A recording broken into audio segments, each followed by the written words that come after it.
Tell the story. Okay, Chad, it's a long story. It's a long story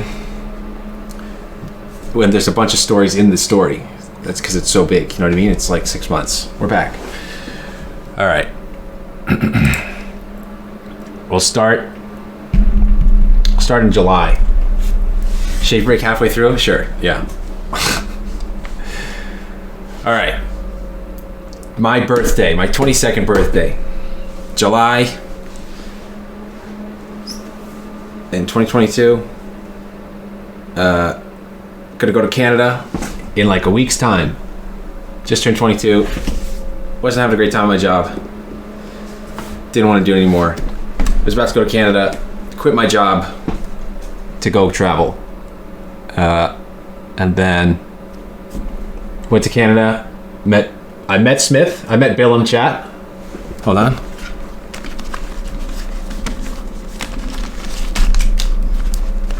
Got a photo of Bill in my wallet. What's up, Alex Ama? Happy birthday.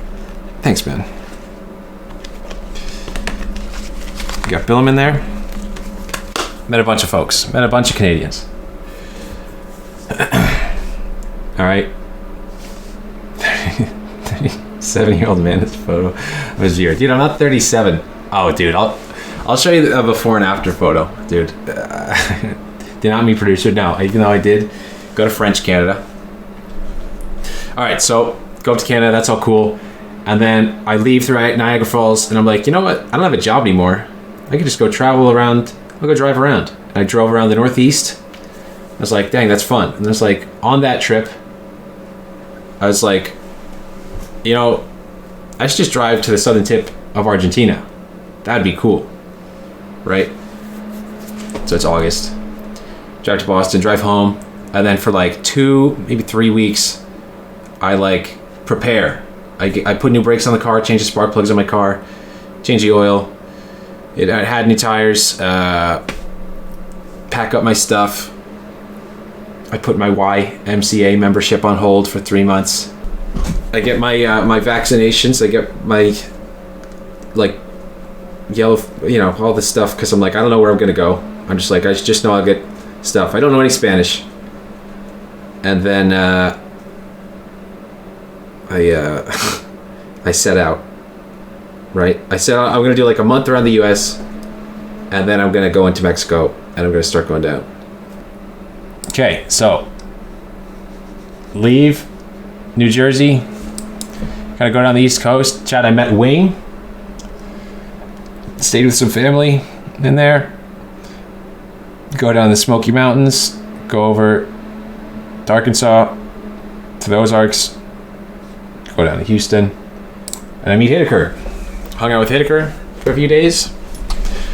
Pog, I think, yeah, we did a stream down there. Then, where's Hideker anyway? I'm live. What else? Yeah, hung out, went to do stuff. He's in the alt-right Discord? What? Okay. He's debating. Okay. Anyway, go to Houston, go over to Austin, hang out with my cousin. Oh, dude, let me find this photo. My cousin's in Austin, right? And so we went to a comedy show. Let me find it. I have a bunch of photos. Dude. Where the heck is it? There's this guy. Tell me if this guy looks like Jerma to you, okay?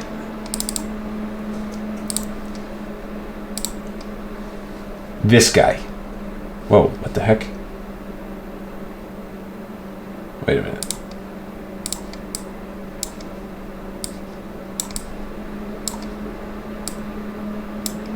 The guy in the background. This guy, right? He looks like a, like, I was just gonna say Germa on Coke, but yeah. Corey's views with Germa, yeah. But dude, this guy through the whole comedy show, he looked like this. And it was a good show. It was funny, but Anyway, so do all that. I could probably show you even some photos. Yeah, Austin was cool. It's super hot though. Anyway, drive across Texas, got a speeding ticket. Go to El Paso. Go up to Albuquerque. Do some camping outside of Albuquerque. And chat, you gotta see who. Take a look at this, man. I haven't missed a white. Look at that. Look how clean that shirt is. All my white shirts are done. They're done. They're so dirty. Worn through. Small. No, they're big. I went to the doghouse. Dude, this place, I went here. No, dude. No, dude. I'm 5'10". Went to the doghouse. Went to Walter White's house, even though that's creepy. This is... That's not life size, dude. There's... Okay, it's that. Dad, here's the thing. I have a lot of photos, but all of them has my license plate. What happens if you leak your license plate? Can people actually figure anything out? Can you find out where I live for my license plate? Aside from New Jersey? Yes? Dang it. Dude, I have so many photos. I mean, to be honest, if you're motivated, you can find my address anyway. You can find anyone's address. Dude, have you that internet historian video on the He Cannot Divide Us on the Shia LaBeouf thing? Just 4chan, just finding the flag through like plane patterns and stuff. That's just convinced me like nobody's safe ever. Those guys were just doing that for fun. Albuquerque, New Mexico. Yeah. Can you find someone's address from their license plate? I wish I knew how to spell license plate. You can begin to search. Yeah, if you're motivated enough. Okay, whatever. All right, I guess I won't show you a lot of pictures. I accidentally found two people's locations like a year ago. Nice. Do you guys got? Yeah. All right, so go through Albuquerque, go camping, Colorado. It's pretty pog. Went to the ER in Sioux City. Chad, I got a big got a big medical bill because I went to the ER and I didn't have insurance. God bless America, dude. I had insurance on my job and then I left my job and I was like, well, I'm gonna leave the country in like a month, so I just have to not get hurt for a month. I'll be all right. So you want to tech dish? Yeah. Debt collector. Chad, I called the debt collector today. It's being taken care of, okay? You asked for an itemized bill. I don't know what that is. No. So basically, I went to Omaha, Nebraska, from Denver, which is a weird route to take. But I go there. I had to buy a fridge magnet for guy at judo, sensei, because he wanted one. So I got that, and then I'm walking around and like, it just starts to hurt to breathe. It's not hard to breathe. I can still take a full breath, but it just starts hurting, like my lungs, like, just like if I take a really big breath, it hurts, and it's just slowly, just like I can just be like, and then there it hurts. Then like, I can only take that big of a breath before it hurts. So I'm like, okay, that's fine, but I can still breathe. So I'm not really that worried. So like, I don't need to go to the ER. Then my head starts hurting. I got a headache, and it feels pretty bad. And I'm like, ah, shoot. Because the day before, I got the vaccine for yellow fever in Fort Collins, or north of Denver, right? That's Fort Collins, right? And I remember the lady saying, one of the rare side effects is brain swelling. I was like, dang it, if it's brain swelling, I gotta go in. So I go into the ER, and it's like 10 p.m. and I'm like, hey, I got all this stuff. Like, well, that's really serious. Like, you're 22 and you're having these like chest pains or whatever. That's very concerning. So we're gonna run a bunch of tests. So they did an X-ray, a CT scan, and they did 8 blood tests. And I was fine. I didn't have anything. So they're like, all right, dude, I passed out in there too. So they put me in a room because I hadn't eaten all day. I drove across Nebraska. And I hadn't eaten like 14. Last time I ate was Denver, and now I'm in like Sioux City, Iowa, because I'm going north now. So they're like, probably because of the beard. No, I didn't have the beard then. If I had the beard, maybe I wouldn't have passed out. But the lady was like, all right, we're going to take like 5 vials of blood. And I'm like, hey, just so you know, I haven't eaten in 14 hours. So I'm probably going to pass out or something. And she's like, okay, you'll be all right. And she puts the thing in, she starts taking blood like really quick. And it's like, hey, I'm about to pass out. And I passed out. And I wake up, then they put me on the thing, they bring me in the room, give me IV or whatever. Basically, I leave the place at 3 a.m. and they diagnosed me with, the little paper said unspecified chest pain. But it's like, all right, whatever. Sleep it off, I feel a little bit better. Driving around.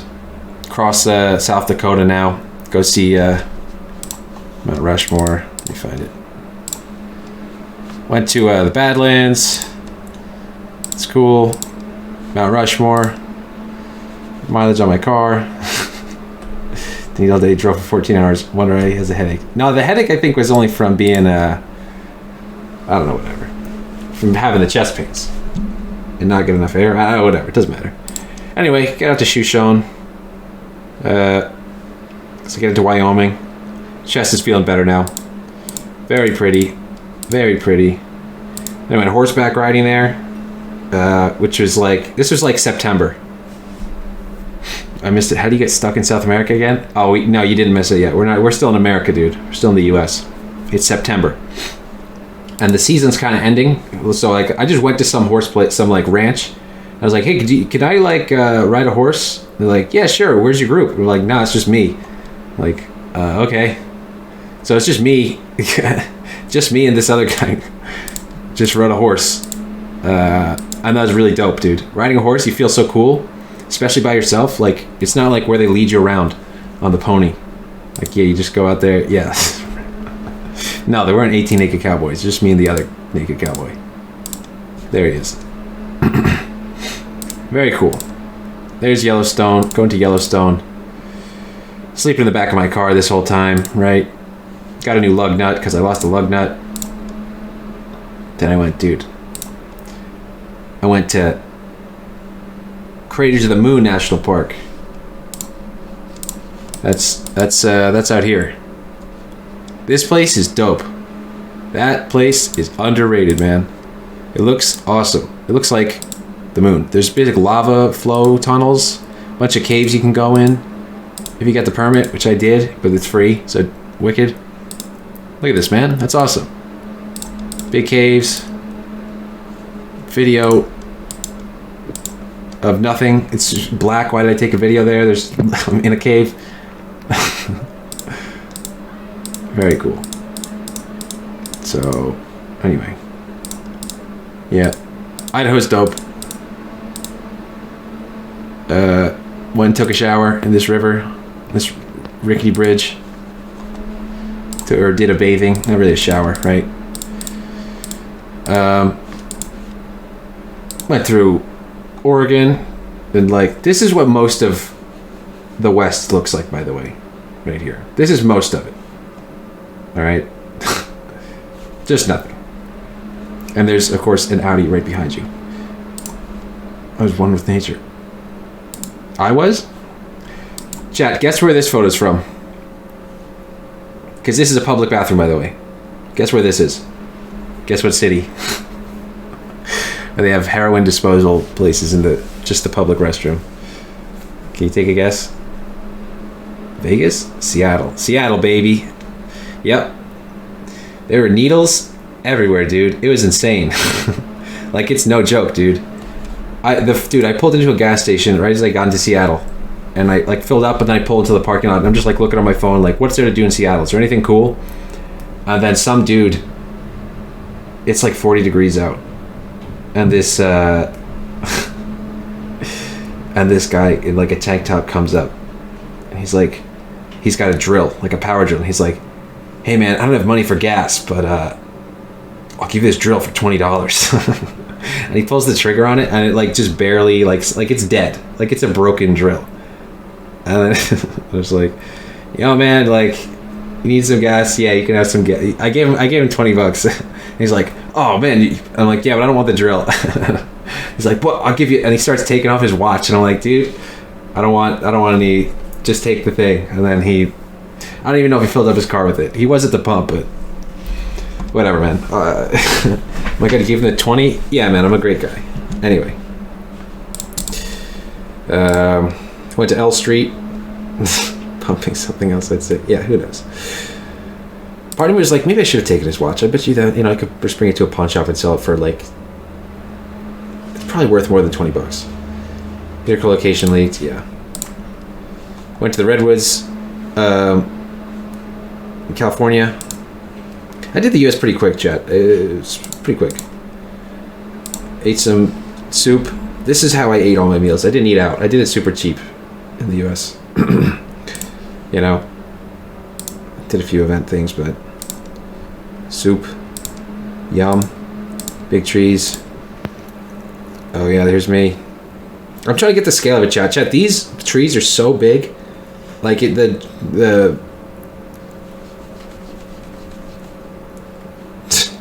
what an idiot.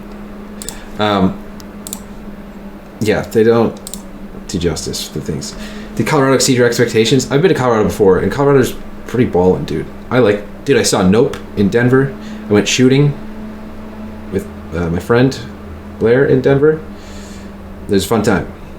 My friend was also obsessed with big trees. That was one of the few things, because like Chad, I went to a bunch of national parks. That was one of the few things I was genuinely like, oh my god, that's crazy.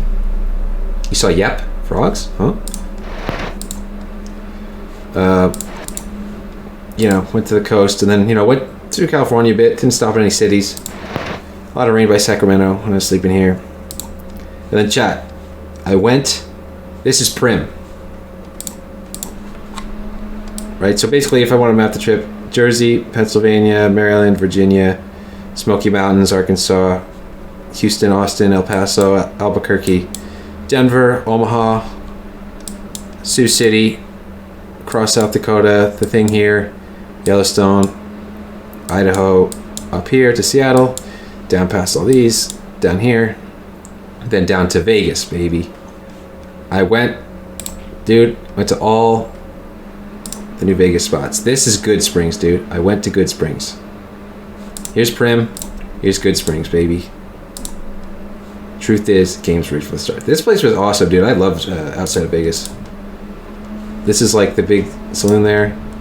Yep, Good Springs. Sleeping in the desert. I should probably check that these aren't gonna show my license plate. Okay, yeah. And and then I drove out into the desert. Some really bad roads. I was LARPing, dude. I was listening to the soundtrack too, and I went to some caves. Not caves, mines. This one's really small, but then this was a deep mine. Like, I went in, there's like turquoise in there. Dude, this thing was like at least 100 yards. It is a long cave. Go in there, it's just like old, there's nobody there. Like, I'm just way out in the middle of nowhere. Keep going deeper and deeper. Oh yeah, I took a... It's just like... Why did you willingly go in? Because it's cool? The other thing I'm worried about is bats, really. I think I saw a rat in this here, though. Small holes creep me out. Yeah, I don't know. I don't mind it. I think it's cool. This thing goes so deep. Yeah, okay. Nice commentary. Yeah, chat, like, at the end of it, like, I got to the end of it, but you had to, like, crawl through the last bit, so... It was pretty crazy. It's cool. And then... Yeah, it's like a dirt off-road road. There's my car right there. I can't see it. Minecraft IRL. So, basically the highway is all the way out there. And I took this really bad road out there. Volta. And, I can find it even. Yeah, here's Good Springs, right? Lincoln Mine, that was it. So I drove out here. That's it. And then slept there for the night. Went into the cave in the morning.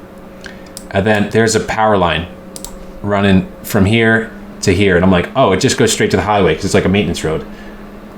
And so I'm like, I'll just drive this way because the way I went, I took this road out because you can't take this. But I was like scraping the bottom of my car. It was like not at all made for my car. The Subaru is great, but there's just not enough clearance. So I'm like, I'll take this and then I'll just lead to the highway. So it takes a long time. Like there's parts I have to get out of the car because it's just like a ditch. Like I don't know why, but my car literally would not be able to go. Like you just go.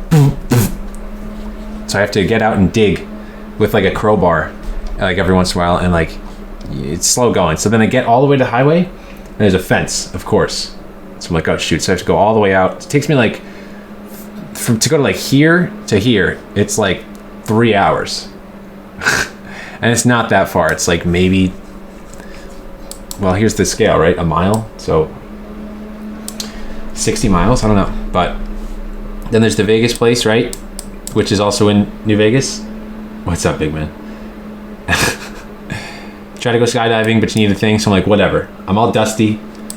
I'm going to Vegas. So I go into Vegas, chat. I go into Vegas and I'm like, time to gamba. All right. I go to Fremont because that's where the poor people go to gamba. And that's me. So I go in. I'm like, you know what? I'm gonna go play roulette.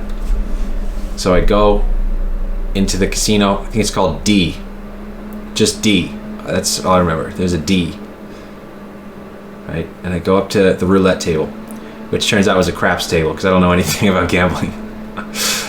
And I get $100 in chips, and I take the minimum is 15. So I go 15 on red or whatever. I don't know. And then I'm like, okay. Then like roll the dice. Make sure you hit the back thing, and I roll the dice. Craps is the one where it's like, you know when there's a commercial for gamba, there's like the couple and they're all standing around the table and it's like, yeah, whoa, like that. I was doing that. That was me. And then they're like, you won. And so I won, and I'm like, I like $30. And then like, go again. Then I go again and I win more. And then I go again and I lose a little bit, but then I go again and I win. They're like, you won big. You won big. So now I'm like, I win. I'm up. I'm at like 50 something bucks. I'm like, you know what? I won. I turned $15 into $50 or something. And I'm like, good. I played roulette. Now I'm out. And I left. I left the casino. And then I went on Discord and I was like, yo, everybody, I just won on roulette. And then it's like, that wasn't roulette. And it's like, oh shoot. So I go back into the casino and I go to roulette. I get more chips. And I put 15 on black or on red. I don't remember. And I win. So I'm at 30, right? The minimum. Right? And then I put it on another thing. And then I lose it. So I'm back at 15. I'm like, do I go again? I gotta go again. I put it on black or red or whatever. And I win. And baby, I leave. I won, dude. The house didn't win this time. It doesn't always win. So I made like $70 in Vegas, baby. Heck yeah. I felt so good. 99% of gamblers quit before the big win. Not me though. I'm the 1%. Dude, I made money in Vegas. How about that? Yeah, I made money. So, Vegas, Pog. That was great.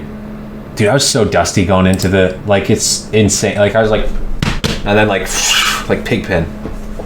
They didn't care though. It was fun. So, go to Hoover Dam, because it's also New Vegas. Cool. Water's really low. Then I went to the Grand Canyon. That's a lot when I went a month later. I mean, Dusty McCarty went 3 times for $15 each time, never won a single game. It has been 6 years. Yeah, here's the thing. Like gambling, I know it's a losing game. Like I just did it for the sake of doing it. I'm not interested in gambling. It's a losing game. I don't want to do it. So, anyway, Grand Canyon, it was cloudy. It's very cloudy, but it's still very cool. Very cool. It's definitely worth seeing. Also, my aunt in Virginia bought me the National Parks Pass, which was sick, because like that helped out a lot. Shout out to Aunt Carol. Yeah, there's elk, dude. Dude, you can get so close to these elk. It's insane. Never experienced a thrill winning? Well, Should try it sometime. She brought you a national park? Yes, she did. All of them. Yeah, it's super close, dude. So, and then I went, what are those? Elk. It's the thing Joe Rogan talks about all the time. Arizona. I went to Zion National Park, whatever. And, dude, this place is really cool. In Utah. So, I'll take you through the, what's it called, right? So, bada bing, Vegas, Grand Canyon, up to, where's Zion? Here it is.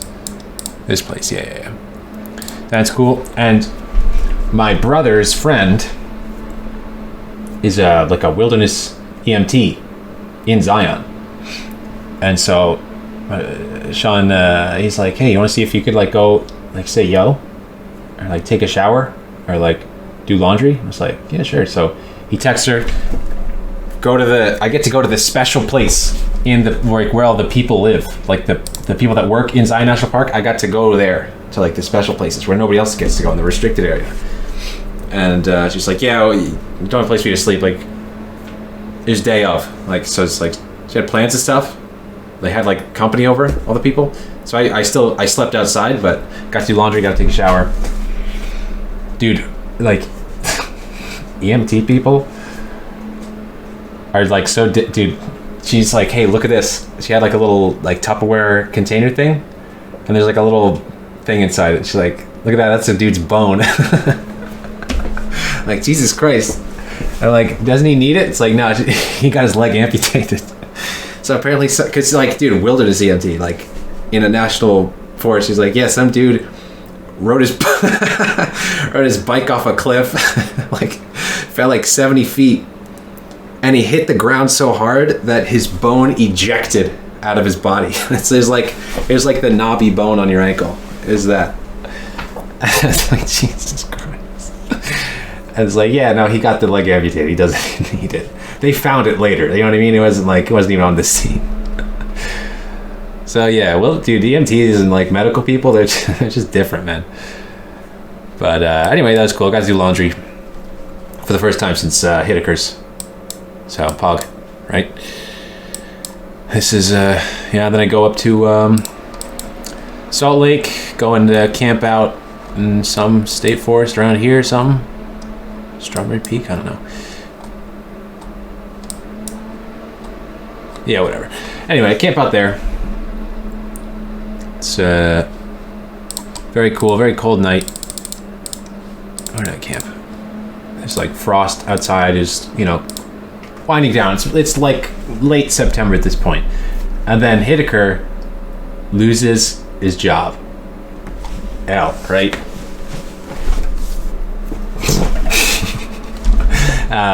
Or he quit, I forget. He doesn't have a job. And basically, I'm like, well, do you want to come to Mexico with me? Like, he doesn't have, you know, he didn't like plan for the trip. He doesn't have like a bunch of like money saved. I'm like, well, my chest was like kind of hurting a little bit more. So it's like, I could use some rest before I go. Because my plan was just like to go straight south through Arizona and then go into Mexico from there. Like, well, my chest still kind of hurts. I kind of want to like rest up somewhere. So like, basically, and like, yeah, maybe we'll see if he didn't have a passport, so he didn't end up going. But we're like, yeah, you know, I'll come back to Houston. Basically, I hung out there for like 5 days, taking ibuprofen, and then I was totally better from that. And then I didn't come back, the chest thing. But yeah, hung out there for like a week, watched the boys, watched Barry, and you know, got all set up to go to Mexico. This is at like Staples or whatever. Transparent tape, good one. Last American meal. So I go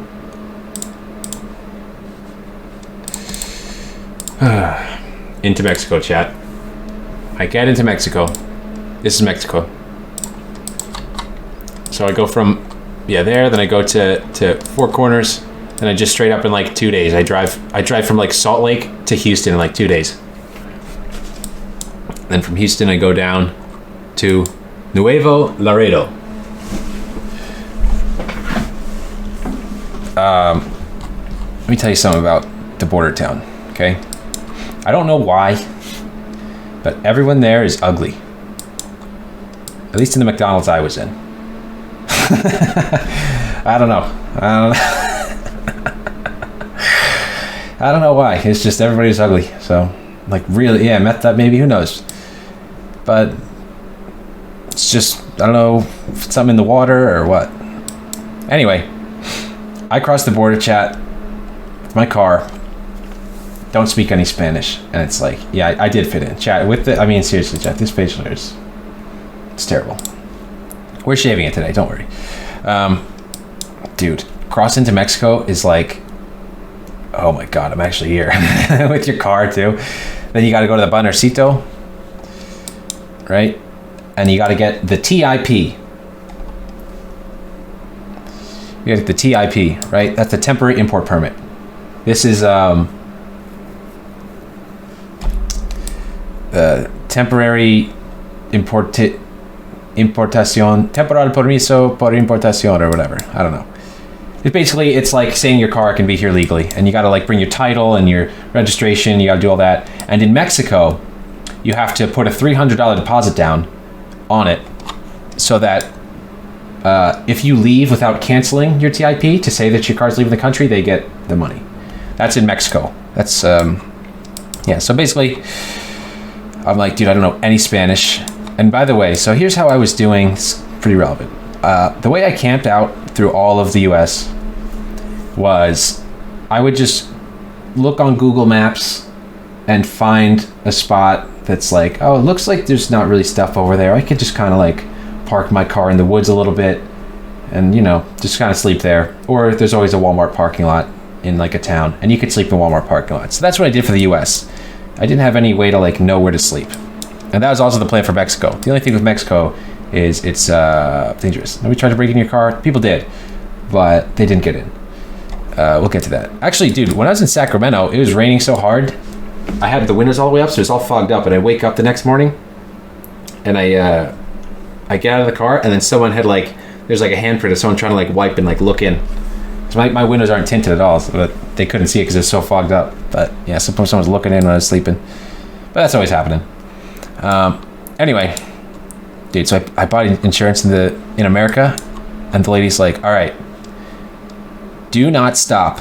As soon as you cross the border, do not stop until you get to Monterey. And I'm like, okay, sounds good. So it's like, all right. So I do that, and then I get to Monterey, and I just keep going, chat. Here's the thing. My idea is, right, I'm going to drive down here, and my thinking is like, it's like an achievement or something. It's like a goal. It's not like a lifestyle of like, I'm going to hang out and like do stuff. Mine's like, I'm going to get down there, and I'm doing that. That's my thing. Most people, they have like a van, they plan it out and stuff, and they like live in the van, they spend a lot of time doing stuff. Me, I'm just like, I don't know any Spanish. I'm just hitting the gas, foot on the gas, let's go. Whatever I see, I see. So I shoot across. And I know that the West Coast was like supposed to be the cool way to go. So I shoot across Mexico. First night in Mexico, chat. I end up around Agua Calientes, right? It's starting to get dark. People are like, dude, don't drive at night in Mexico. And so that's for like most of these countries that I went through. And that's, you think it's because like, oh, like security, people are going to rob you. And really it's because the roads are just, there's a lot of potholes in them, like bad potholes. There's no lights. A lot of cars don't have headlights or taillights. There's people walking in the street. There's animals walking, like dogs, the stray dogs walking the street. It's just not like a safe, it's just because you're going to hit something. You know what I mean? You're going to get an accident. It's not so much that, but in a car, that seems like it would be impossible. Well, it wasn't. Anyway, get to Agua Calientes. I'm like, all right, I got to find a place to sleep. It's getting dark. So I pull off just to some road. I've been on the main road this whole time. And there's like 4 guys by like a Volkswagen Golf. And they're like changing the tire, and they're like, hey. I'm like, what's up? And they don't speak any English. I don't speak any Spanish. And they're like, you have air? And I actually had a little air compressor. I was like, because they got a flat tire. I'm like, okay, yeah. So I come out. They're all my age. So it's like 22. Their tire, dude, it's totally dead. It's this, like, it's already the spare tire, and it's flat.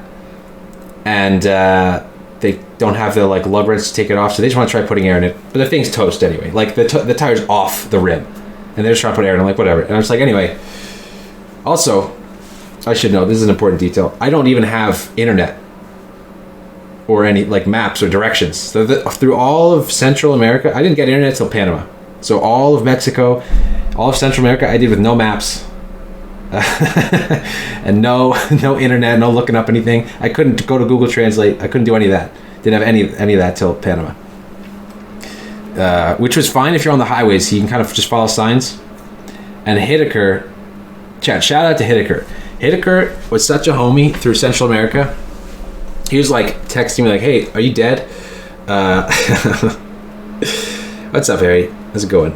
And if I needed something, if I was stuck somewhere, or if like I can't find a bank because like I need to change currency or something, I just text Hideker and be like, "Hey man, just like take a photo of the map and like find a thing for me." And like, yeah. And so Hideker, shout out to Hideker.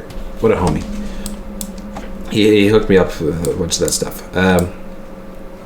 Anyway, in Agua Calientes, back to Agua Calientes, right? These 4 guys were talking on the side of the road, and one of them kind of has Google Translate, but most of these guys, they're hammered, dude. They're just drinking, they're hammered. And they're like, they appreciate the help. They're like, we're hermanos now. Like, it's like, hey, do you, like, I'm like, hey, so where can I sleep? Is there a safe place to sleep around here? And they're like, I don't know, maybe. So they're like, hey, but do you like cooked meat? And I'm like, yeah, sure. And this is all through the guy's phone, Google Translate. The one drunk guy's phone. I'm like, okay, yeah, sure. I like cooked meat. Like, I haven't had dinner yet. And it's like, all right, yeah, let's go get some food. And so 2 of the guys go in the broken car. Literally, the guy just has, it's just the rim, and the guy just peels out with just the rim into town. And then I take 2 guys in my car, and then we drive into town, and we get some like some street food, and there's the bomb. And then we're standing around. The guy's parked again in town. Lupe is his name. And he's trying to get like lug wrenches from other people. He's like, and just people are accumulating. You know, when one guy works on his car, just like men accumulate around the car to like do work on it, but nobody has the right lug nut size, and they're using like vice grips and like pliers, and they're just stripping this lug nut, this last one, and it's like 11 at night at this point. It's like 11 at night, and I'm still just like, man, I still need someone to sleep, but we're all hanging out. There's literally 12 people around the car. Like, there's 4 guys, then the friend showed up, then like 2 girls showed up, then like the guy's dad showed up, the guy's boss showed up. Like, I don't even know why. We're just in the middle of town. And so then one guy, he's from, he's from Mexico, but he worked in Denver for a little bit. He spoke a bit of English, and he's like, hey, so what these guys are saying, like, you take some of these guys home, you can stay at one of their houses for tonight. I'm like, okay, cool. So I get 3 of the guys in my car, and then we're like in this convoy, and now it's like 3 of us driving. It's like midnight. Driving these guys home. I drive them all home, then we're at the last guy's house. And I get into his house, and I park my car on the street, and I'm like, yeah, I don't really want to leave my car on the street. I'm just like, I think it's gonna get broken into. I left so much stuff, chat. I left so much stuff at Hideker's. I left my camera there. I left the tent there. I left a bunch of clothes there. I left so much stuff at Hideker's because I was so convinced, like, I'm gonna get robbed at some point. And he's like, all right, so you can sleep. He's like, this is his room. He's like, yeah, you can sleep in my bed. I'll go sleep on the couch. Good night. And I'm like, no. And so I slept in my car, the back of my car, and this is like the alley, and then there's like a gate there. So I sleep in my car. It's all good. I'm just like, dude, here's the thing. Your car gets broken into when you're not around it. You know what I mean? Someone that wants to break into your car, if you're at your car, they don't want to deal with a person. They just want your stuff. They don't want to deal with you. So that's why I was always with my car. That's terrifying. No, it's not. But dude, so I wake up. It's like 7 or something, and you know, like, look how close I am to this wall. There's a door right here, and this lady comes out. She's the neighbor, and she's like saying something to me. I'm just like, hi, yo dormí aquí las noches, and she's like, she asked me something, and I'm just like, I don't know what you're saying, sorry, but I'm like packing up my stuff in the back seat of my car, and she tries to open the door, but it's locked. And I'm just like, I'm gonna go, don't worry. And then she's looking at me like this the whole time. She's like, Pablo. She calls Pablo. I was like, I don't want to meet Pablo, because I'm like, I don't know, maybe she's like pissed about me right in front of the house. So dude, I opened the gate, and then I left. I just left in the morning. First night, done. Got to Mexico.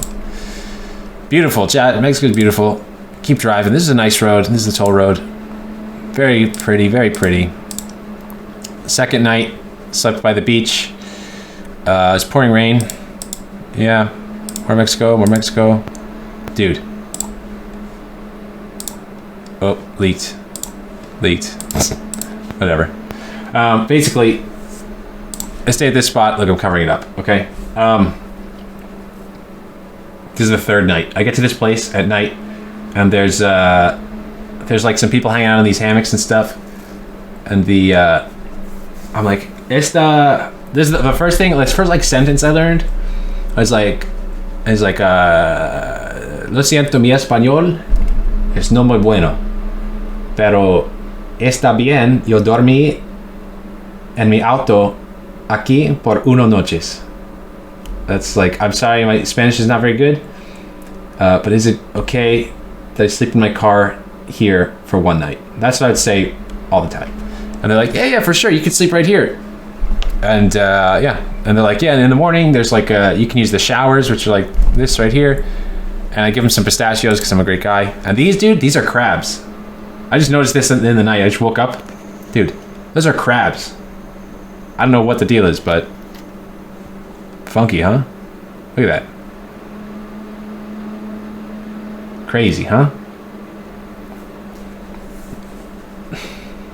Yeah, conga line, yeah, in a circle.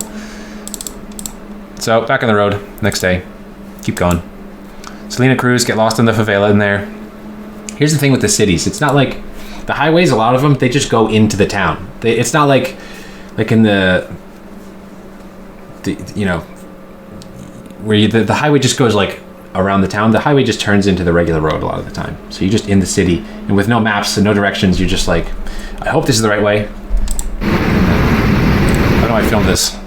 There. Camping. This is my last night in Mexico. It's just at this abandoned place. Yep. Leaks again. Should I leave my license plate? Whatever.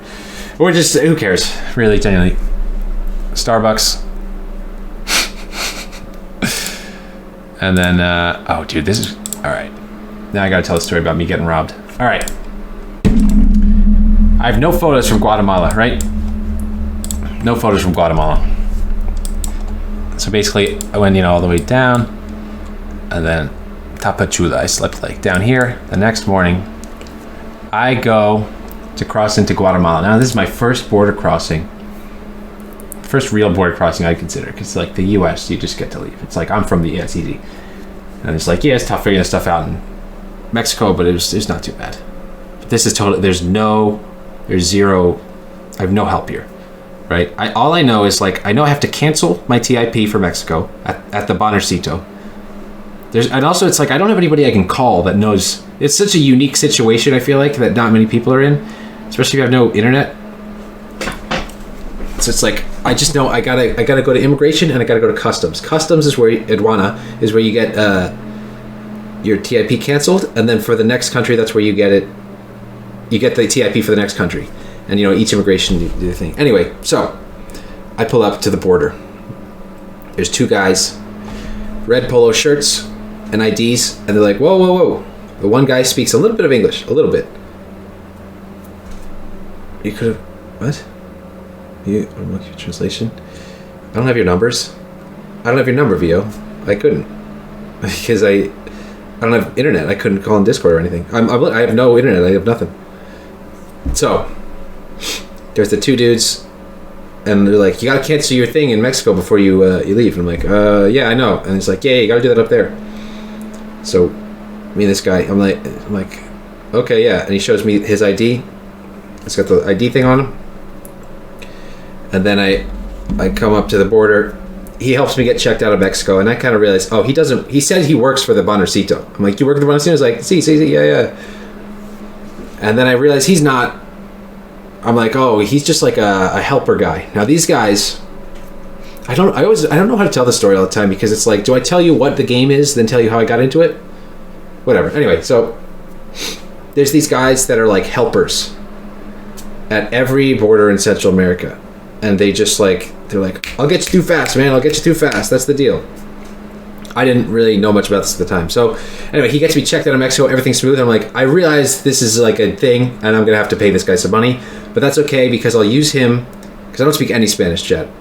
Like, I don't know if you've ever been in a situation where you need to do something and you have zero language. This is the only guy that speaks a little bit English. So I'm like, okay, yeah, they don't have borders in South America. Sorry, not for me at least.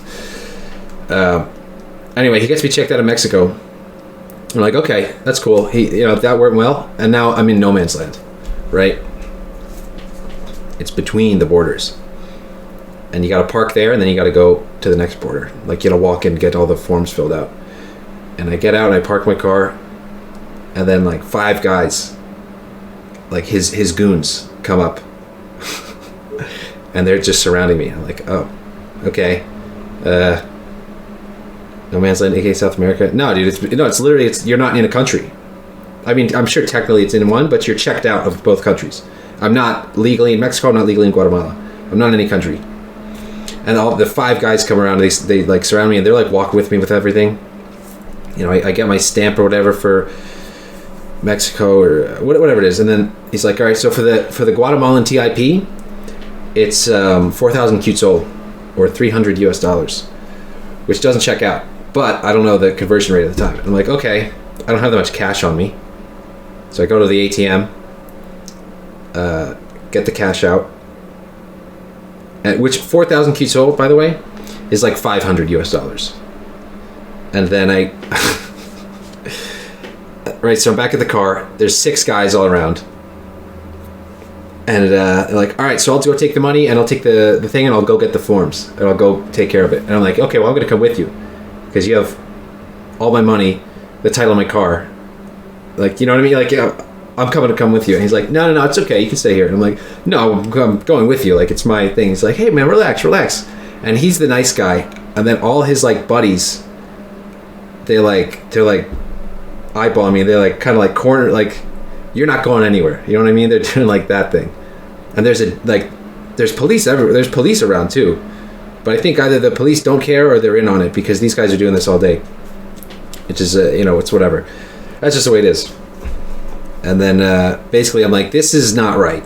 I'm like, this is definitely bad. But it's like, what can I do? There's like 6 guys. There's nowhere I can go. Like, I can't just like run. I can't even explain the situation. So it's like, all right. He takes the title of my car and all the money, walks away, comes back with the title, no form. He's like, all right, we're all set. And then we go and we finish the rest of the paperwork. I get all the stuff. But yeah, minus $500 for that. I got scammed big time. I don't know. Yeah, I guess it's scammed, but it kind of felt like robbery a little bit, right? What's up, Raiku? I don't know. Would you call that a scam or robbery? It's like it started as a scam, but then it's like if you can't back out, right? If you're gonna get beat up, scam. Yeah, I think because I fell for the scam. Really, dude, I was so pissed though, and that's not even where it ended, right? They got some more money on me because I still haven't like that money. Obviously, they just took it, but because there wasn't any deposit. That thing for Mexico, the TIP, that 300, that's only for Mexico. That's not for any other country. So yeah, I just not carried much cash and kept the card. That's no. You. Well, I actually did have the cash on me, but I didn't tell them. I had like 5,000 pesos stashed in my glove box. Is there a man staring at us? Oh, that's Wing. But yeah. No, I use my card a lot, but yeah, you still need, you need cash sometimes. Anyway. Focus in. Right, so then they took that money, but they're like, yeah, now you got to pay for the service of getting you through. And so the dude's in my car as I leave the border. The dude's in the passenger seat, and then all the other guys are surrounding the car, and we walk. They're walking around the car, and I drive up. It's like, all right, 100 quetzal for my, for the help or whatever. And I'm just like, dude, I don't have 1,000 quetzal. I've got like 400. Basically, he got like $50 out of me. That's like all the money I told him I had. I think I had like 6,000 pesos stashed around my car in case I got robbed. It's like hidden, but I wasn't gonna let him know. I was very pissed, and he got the money out of me. So I was like, whatever. So he takes that, and he's super pissed. I thought he was gonna start like, he's in the passenger seat. I thought he was just gonna start like beating up on me or start taking stuff. And but he's like, All right, we're cool. Fist bump, and then I leave. Dude, I'm so pissed. I don't have my car right now.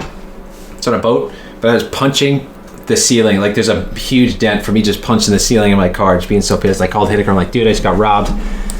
I need to find a place to get more cash because I couldn't go back to that ATM, right? I can't be like, hey, I have no money, and then go to the ATM and take out more money. Anyway, bad time. By the way, chat, I know this probably isn't painting a good picture for all these countries, and I don't really want to do that. I'm just telling you this. There's a lot of good stuff. All of Mexico, everybody in Mexico was super nice. Those guys that like helped me out, like I could stay at this place. That's really, chat. Could you imagine like someone, just a random guy you met, and just being like, you can sleep in my bed? Yeah, for sure. Like there's a lot of nice people. I don't want to make it seem like it's just like everybody's awful. I really don't want to do that. But the bad stuff is the most interesting stuff. So I'll tell you that. If you've been to Southern America, yeah, dude, we're getting there. We're in Guatemala. Anyway, drive across Guatemala in the night.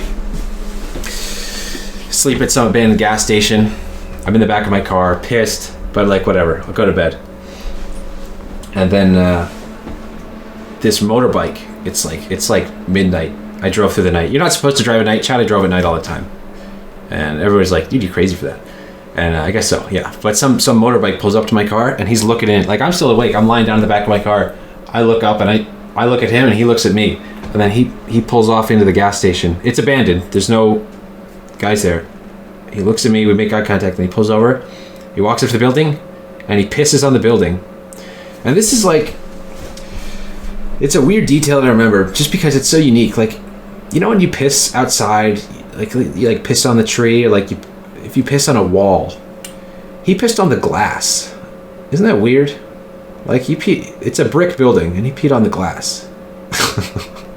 Isn't that like a weird choice? Cause like the bricks kind of soak it up a little bit, I guess, but it's just like it's pee on the glass.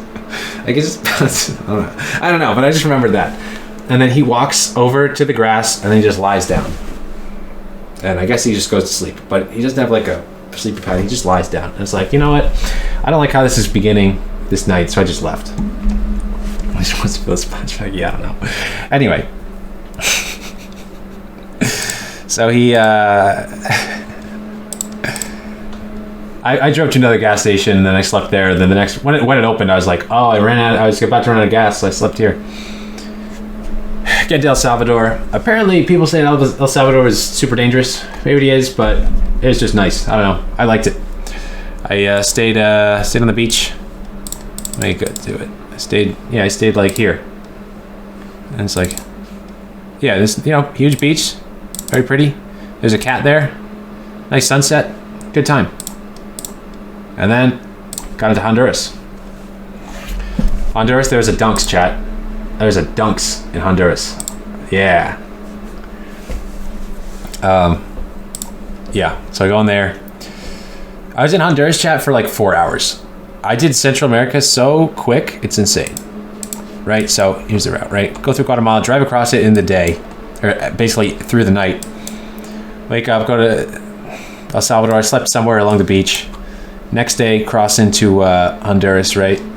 Here's the border, right? It's not a lot of area. Like Central America, it's not that big. You know what I mean?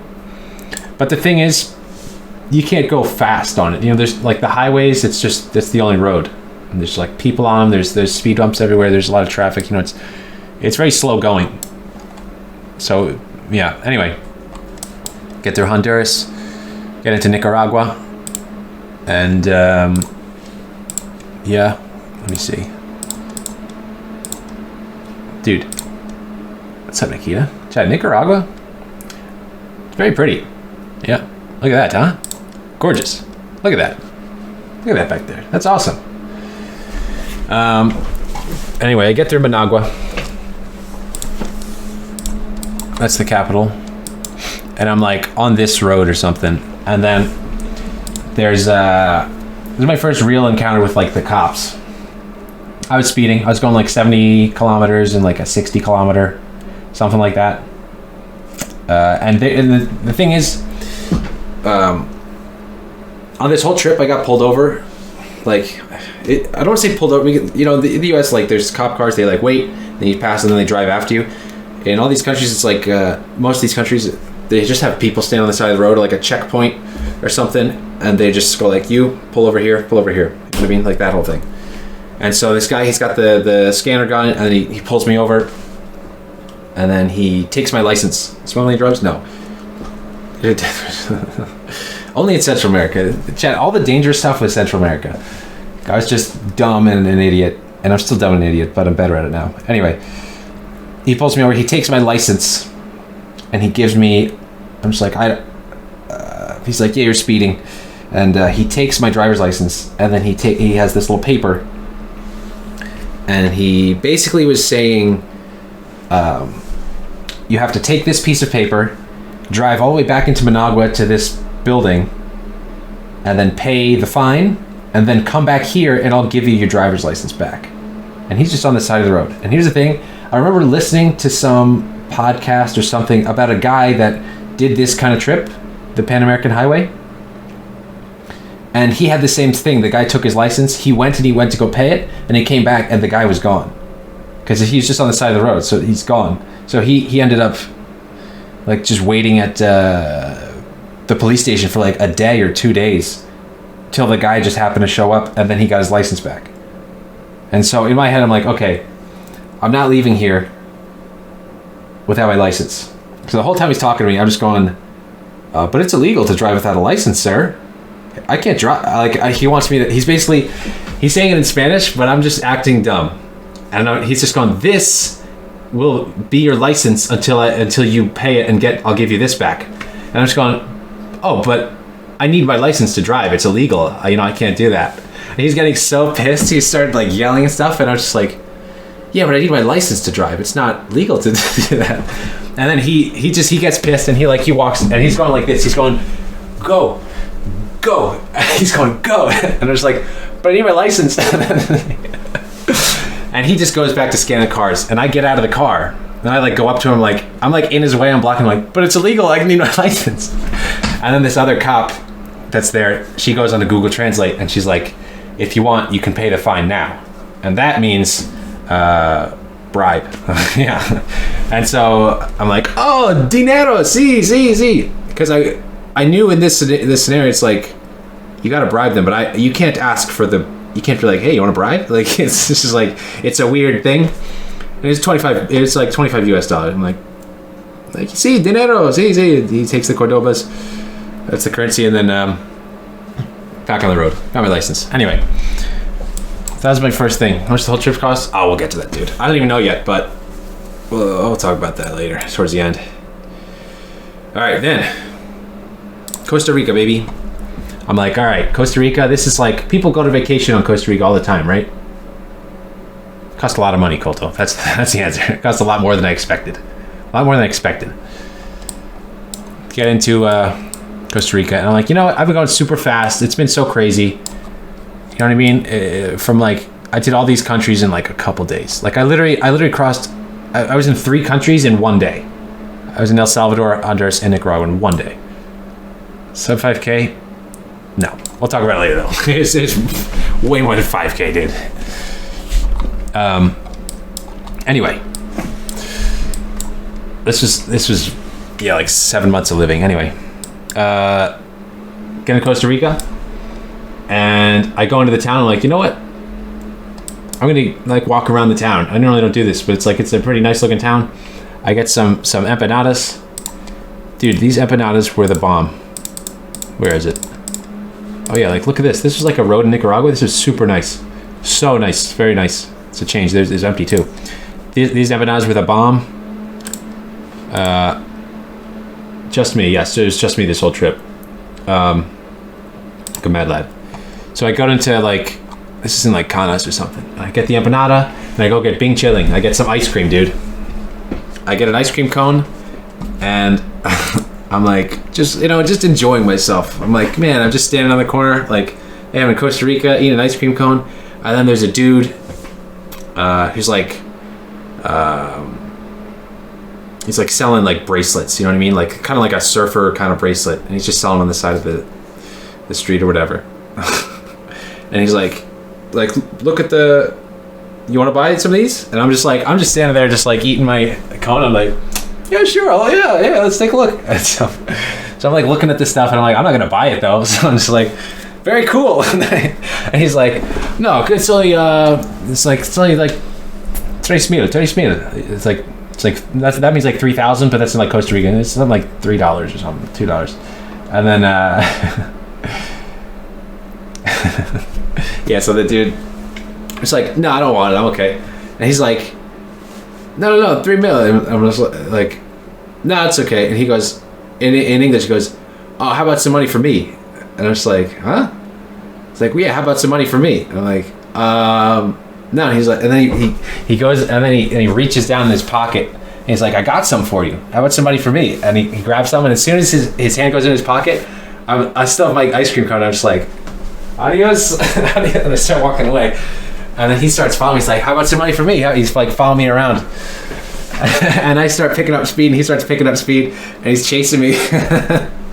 He's like, come here, I got some for you. And I'm just like, I still have my ice cream cone. I was like, no gracias. I'm like eating the thing, and I cross through traffic.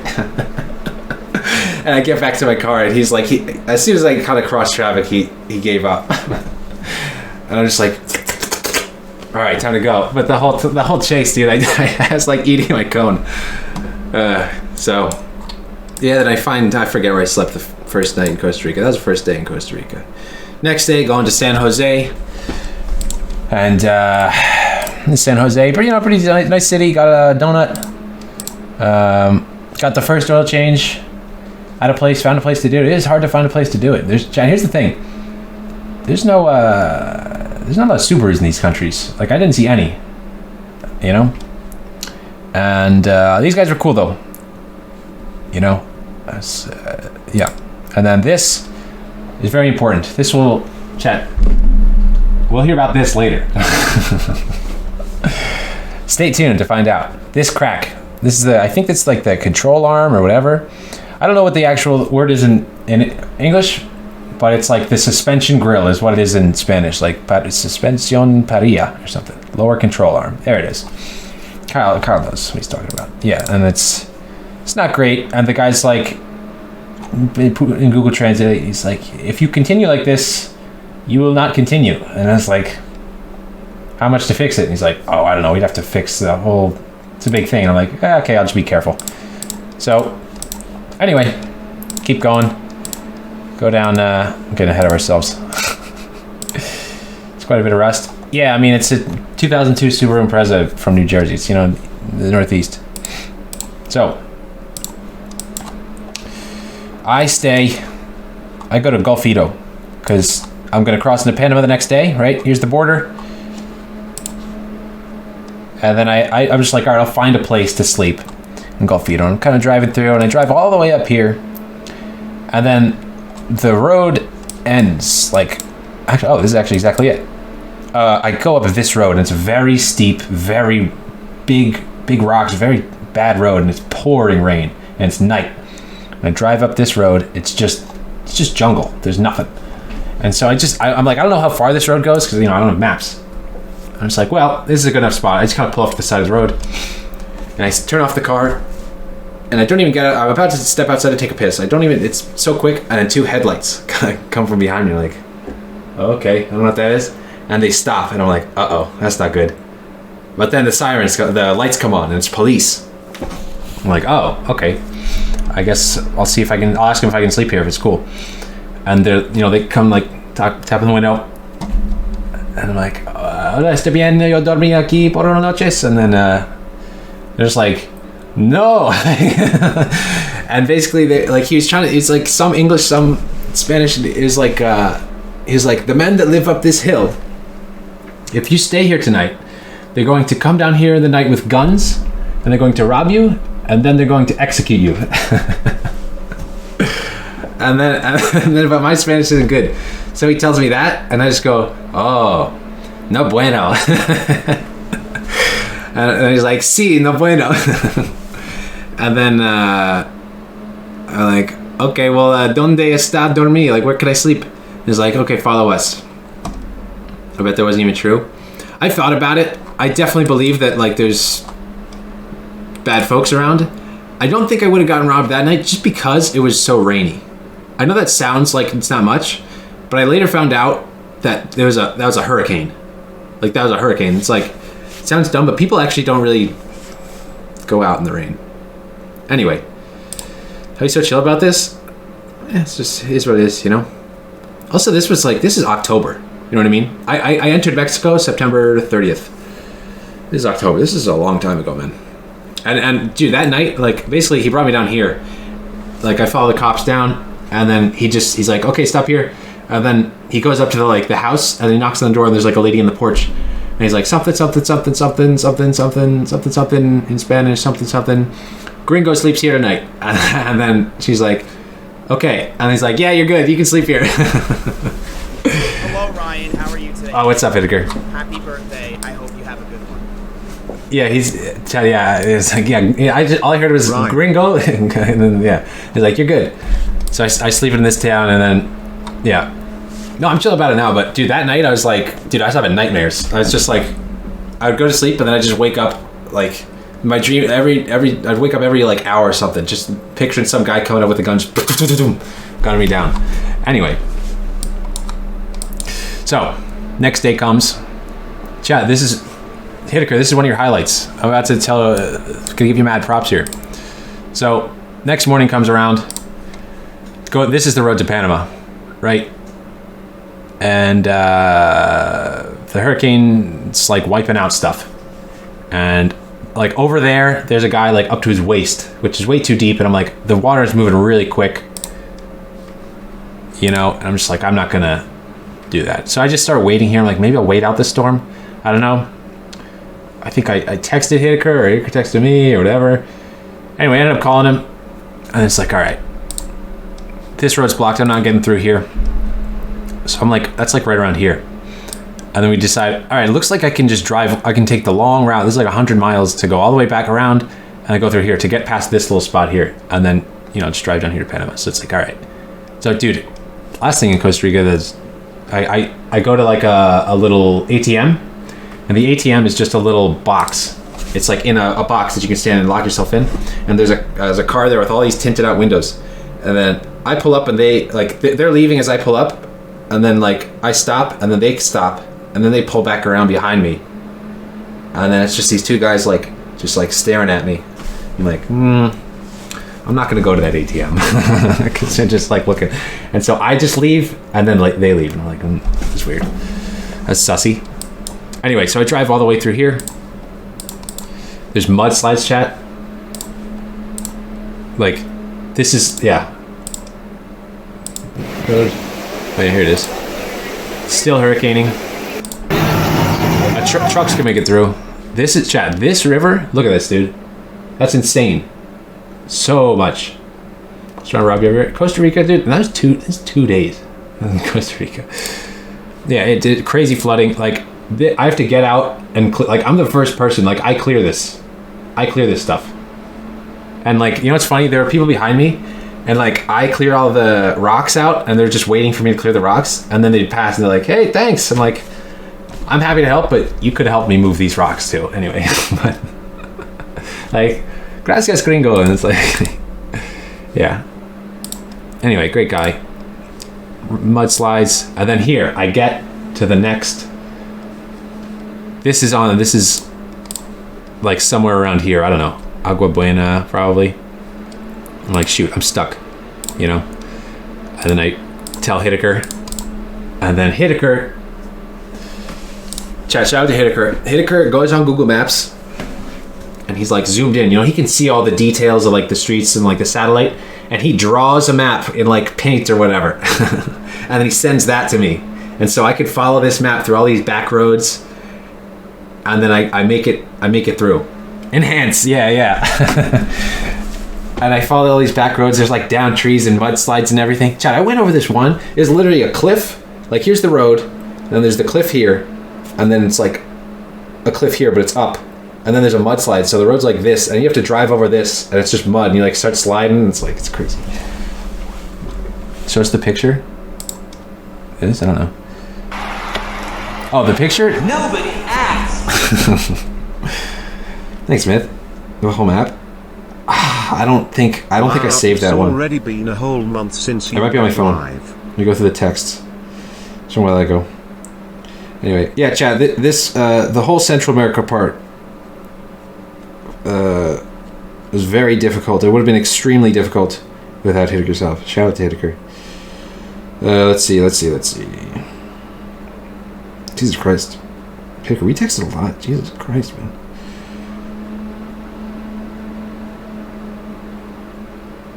Yeah, here it is. I just have it on my phone.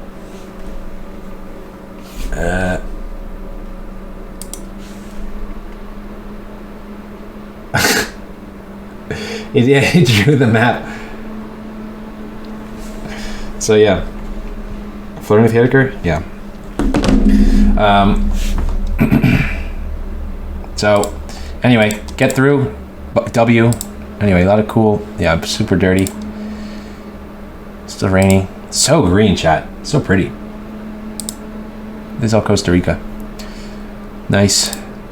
I feel like this is a good... I took this photo because I was really dirty. I don't know if you can tell, but that's a really dirty white shirt. Like that shirt was perfectly white when I started. I took one shower. I took a shower on the third day in Mexico, and I didn't take another shower till Panama.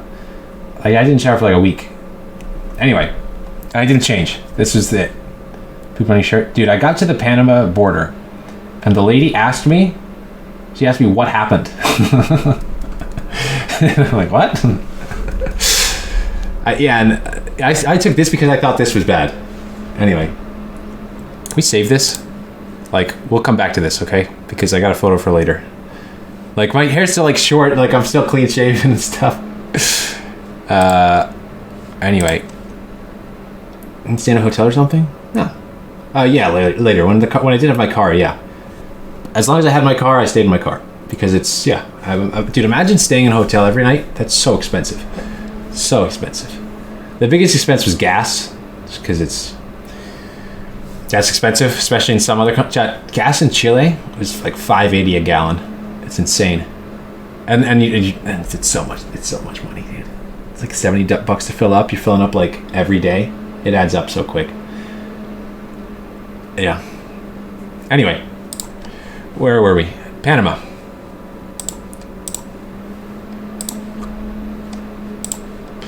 Get into Panama. I sleep here. I'm like, okay, it's by a river. I get here at night. I'm brushing my teeth, and then two dogs just run out of the woods and like, and I jump in my car. I almost get mauled by dogs. It's cool. Now this should have been, I thought this was just a cool thing. You can't really see it, but there's a boat right there. How much in the hole are you? Well, we'll talk about that later. We'll cover all the stats at the end. All that kind of stuff. Like how many miles that it cost, how much it spent a day, everything. But dude, so I'm like, oh, it's a little river. So I sleep here in the night. I like this pic? Same. I really like this pic because it's a full moon and it's super bright. Yeah. No, just take a screenshot right now. No, I'll post it later. Anyway, I'm sleeping here and it starts raining. And it's like, it's like down. It's like in the river. And I wake up, dude. I wake up in the night and I sit up and there's just water all around there's no more ground. It's just water. So I'm like, oh shoot, it's flash flooding. And so, show Penguin? I'll show it later. I'll get there. Dude, we're in Panama, dude. We're not in Argentina yet. Water comes. I'll drive out before it's too bad. Flash floods. Drive through the night. It's like 3 a.m., whatever. Super tired. Anyway, I go to, I sleep at some other place. I don't even remember. Anyway, next day, chat, I figure out I get internet. All I had to do was switch on international data roaming. That was it. That was the whole thing. All this, like, no directions, no Spanish, all this stuff, all this stuff I got into because I didn't have maps. Like, all the crazy, like, wrong turns I took could have been avoided. Not all of them, but, like, a lot better. Just because I didn't know I had to turn that on. It's like, well, I guess, whatever. Anyway, you live and you learn. Now this picture was probably not because of the cat, but this was like one of the low points of the trip because I was super motivated, right, to like get down to thing with Panama, right? If you don't know, you cannot drive from Panama to Colombia because of the Darien Gap, right? There's no road. You need to put your car in a container in Panama City or Colon, and then you have to ship it to Cartagena. And I don't know how to do that. I have no idea how to do that. So it's like a low point of the trip because I have nowhere else to go. I can't charge my phone unless I'm driving, and I have nowhere else to drive. So I gotta like find places I can charge. And I keep driving. I drive all the way to like I think it's like right around here, and I can't. Oh, sorry. I drive. Wait, did I show you into that? Did you see that, the Darien Gap? Did I not have the screen up? Whatever. You can't drive through here. Anyway, get to here. I sleep in. It's like there's nowhere I can sleep. This night, there's nowhere I could sleep. So I ended up staying in this parking garage. It was so hot because normally, at least it's so hot through the whole night. You just drenched in sweat the whole time you're sleeping. But then at like 3 a.m. it kind of cools down and you cannot. Impossible to rent a car for South America? Yeah, that's lame though. So then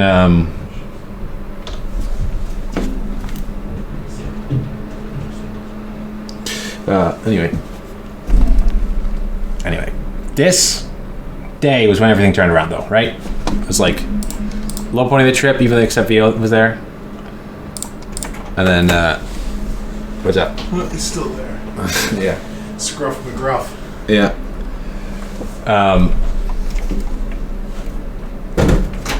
Anyway. No. Anyway, so I so Hey, right, real quick. yeah. Where's the HDMI cable for? I have it. Hang on. No, that one had a D on it.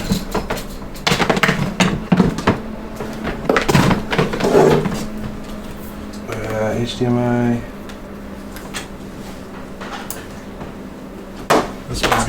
This one's got a D one. Here, here's HDMI. Excellent. I don't need that good. All right. Quick. Yeah. Anyway, the display port. Anyway, so chat. I go to IHOP. I go into it's super in the morning, early in the morning, and I just go into the IHOP, and the lady in there is just like, I'm like, hey, is it okay if I just like go on my phone and charge my phone here? And I'm just like, I gotta find a way to ship the car. So I'm just like in the IHOP, going around, abandoned mall, which is cool. It hadn't opened yet, and I got to walk around. I had a bunch of bumps on my hands. I don't know why. I got pancakes. Walter Jr. would be proud. Across the U.S.-Mexico border. Laredo, Nuevo Laredo, right there. Anyway, home from plants, bad plants. Yeah, I don't know. And they're itchy, but they went away. So, skipping with the butter. Actually, she was giving me all the syrup. I had to ask for more syrup. They didn't have like the big thing where you could pour it. They had the little. She gave me one little thing, but I asked for more and she gave it to me. So. I get sorted. I find Alejandro. He runs Overland Embassy. And he's the only one that's like, just like, you can call me whenever. That's what it says on his website. And I call him. It's like 8 in the morning. And I'm just like, hey, I don't know how to ship a car. And he speaks English. I'm like, thank God. He speaks great English. I'll show you a picture of him later. Great guy. Very interesting guy. He's like, oh yeah, just come by my office in Panama City in like an hour and we'll talk and we'll figure everything out. I'm like, yes, that's sick. And then, you know what, even better, chat? The IHOP lady, I finish up and I tell her in Spanish, I was like, yo, I gotta ship my car, basically. I remember I put in translate because I was there for like 4 hours. I was the only person in there. I'm like, I don't know, she's probably curious. She's like, whatever. And then she's like, oh, cool. And then she gives me a receipt, dude. And on the back, she gave me her number. Heck yeah. W. So, that's cool. And then I leave that town. And I go to Alejandro's place. And then everything turned around, dude.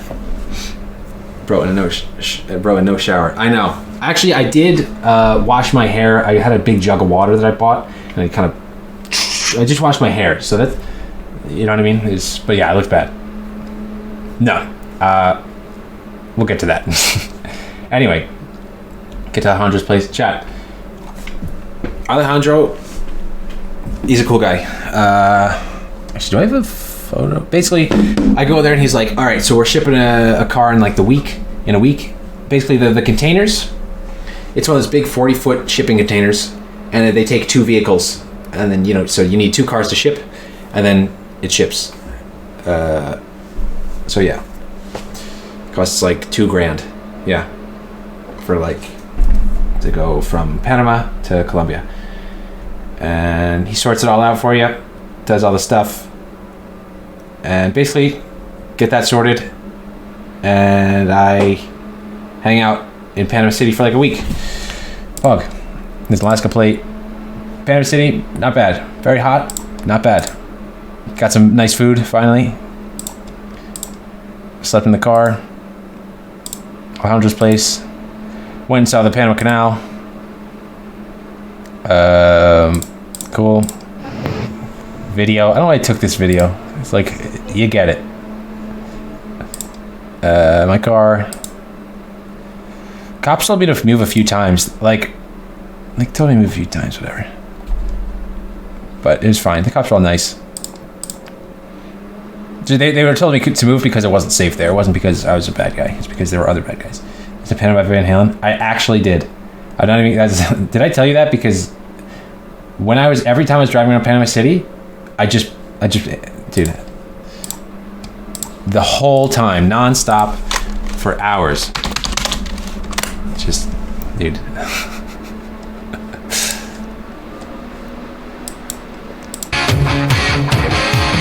Yeah. It's the only song I listen to.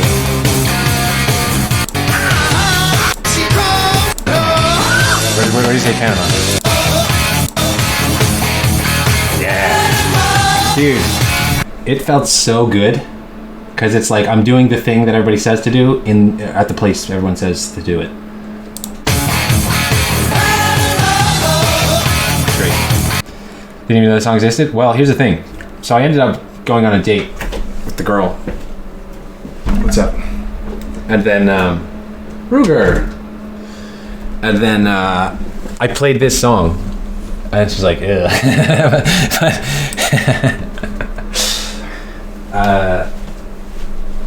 Yeah.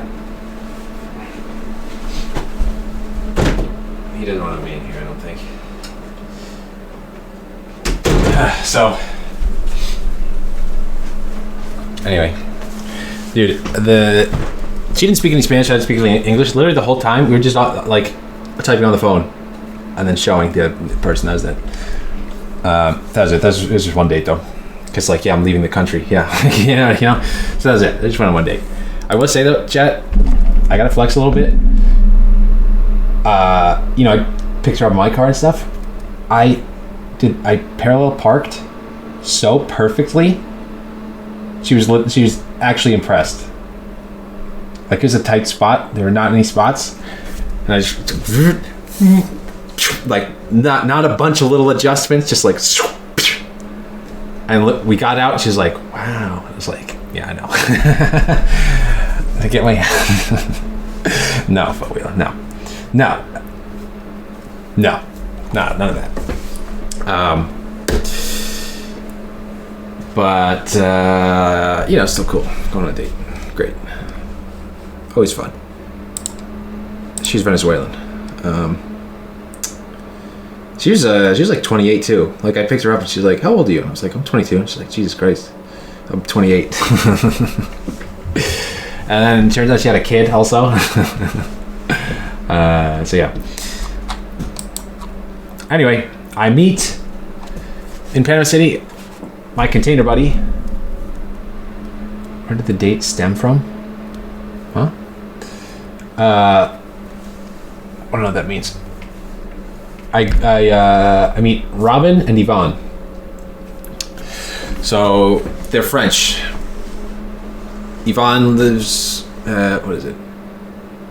Robin is French and Canadian, but he's not French Canadian. Like he's from Canada, then he moved to Canada, or he's from France, then he moved to Canada. So like Vancouver or whatever. And then and they have like this Astro van that's like lifted and it's got a solar panel and it's sick. And Yvonne's from France, but he lived in Vancouver with Robin for like a year, and then they did the trip. And so I shipped with them, and it was really cool. Go to Cartagena. I should be careful around here, actually. There's a few more pictures here. Dude, the view of Panama City is so sick. Okay, I went to this building. Yeah, saw the old city. I just bought an Astro van. Yeah. He just had to fix his transmission in Chile. He's still down there, dude. Dude, Robin's still down there. He's still driving around. He's going to Brazil. I didn't go to Brazil. He's going to Brazil. He's going like French Guyana. He's going to. So this car reminded me of The Last of Us. That's why I took a photo of it. All right. So. Oh, dude. And then I also realized this part. You know, there's like a little inside protector in here. It was just gone at some point. Yeah, I didn't go to Brazil. People told me to go to Brazil. I didn't though. I also got a. Yeah, then I fixed it with pieces of I found a fridge on the side of the road, and so I ripped this plastic piece off it and I cut it up, and then I put it in to seal any holes, and then I got a bulb in the tire. I got that fixed up, and then yeah, and I put the car in the container.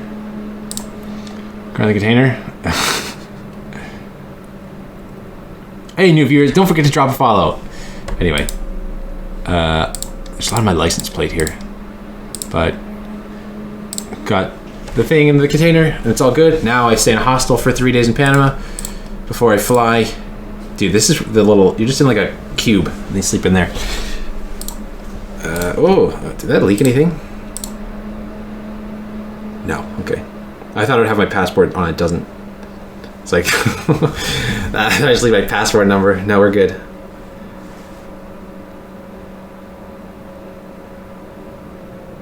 Yeah, this is my name. Okay, we're good. I went through and I deleted like all the, you know, because I had to send photos of like my title and all that stuff. So that's like, yeah, I went through. Got to Colombia. Hostel in Colombia. Nice bathroom. Nice place. Agua sin gas. Getsemani. The Wi-Fi. Chat. This place.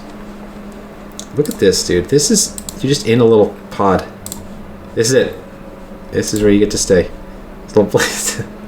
I was there for like a couple, or like, I don't know, a while. I saw Sloth, church, and get some money. Be so claustrophobic? Eh, who cares? You'll be fine. Got my car. Okay, I should be careful now. Because I got out of the port. Oh, dude, where's the, oh, okay. Yeah, so, anyway. So, basically, in Panama, how many guys were whacking in there? There's one dude in the first hostel in Colombia who he was whacking off, and he was on the bunk above me and I was below, and I was like, it's like I'm gonna find a song, like a funny song to play, you know, just like to play a sound, just to like acknowledge. And I was like, I'll find something, and I was looking for like a funny song, I don't know, like. But then he finished, so I was like, whatever. I was like, whatever, just go to sleep. Then the next day, dude, he's like, the next day he came out. We were like talking. He's like, he spoke a little bit English, and then he's like, "You want to go get some like donuts or something, or some coffee?" And I was like, "Not with you." But yeah, other than that, nice guy. Other than jerking off in a room with 4 people.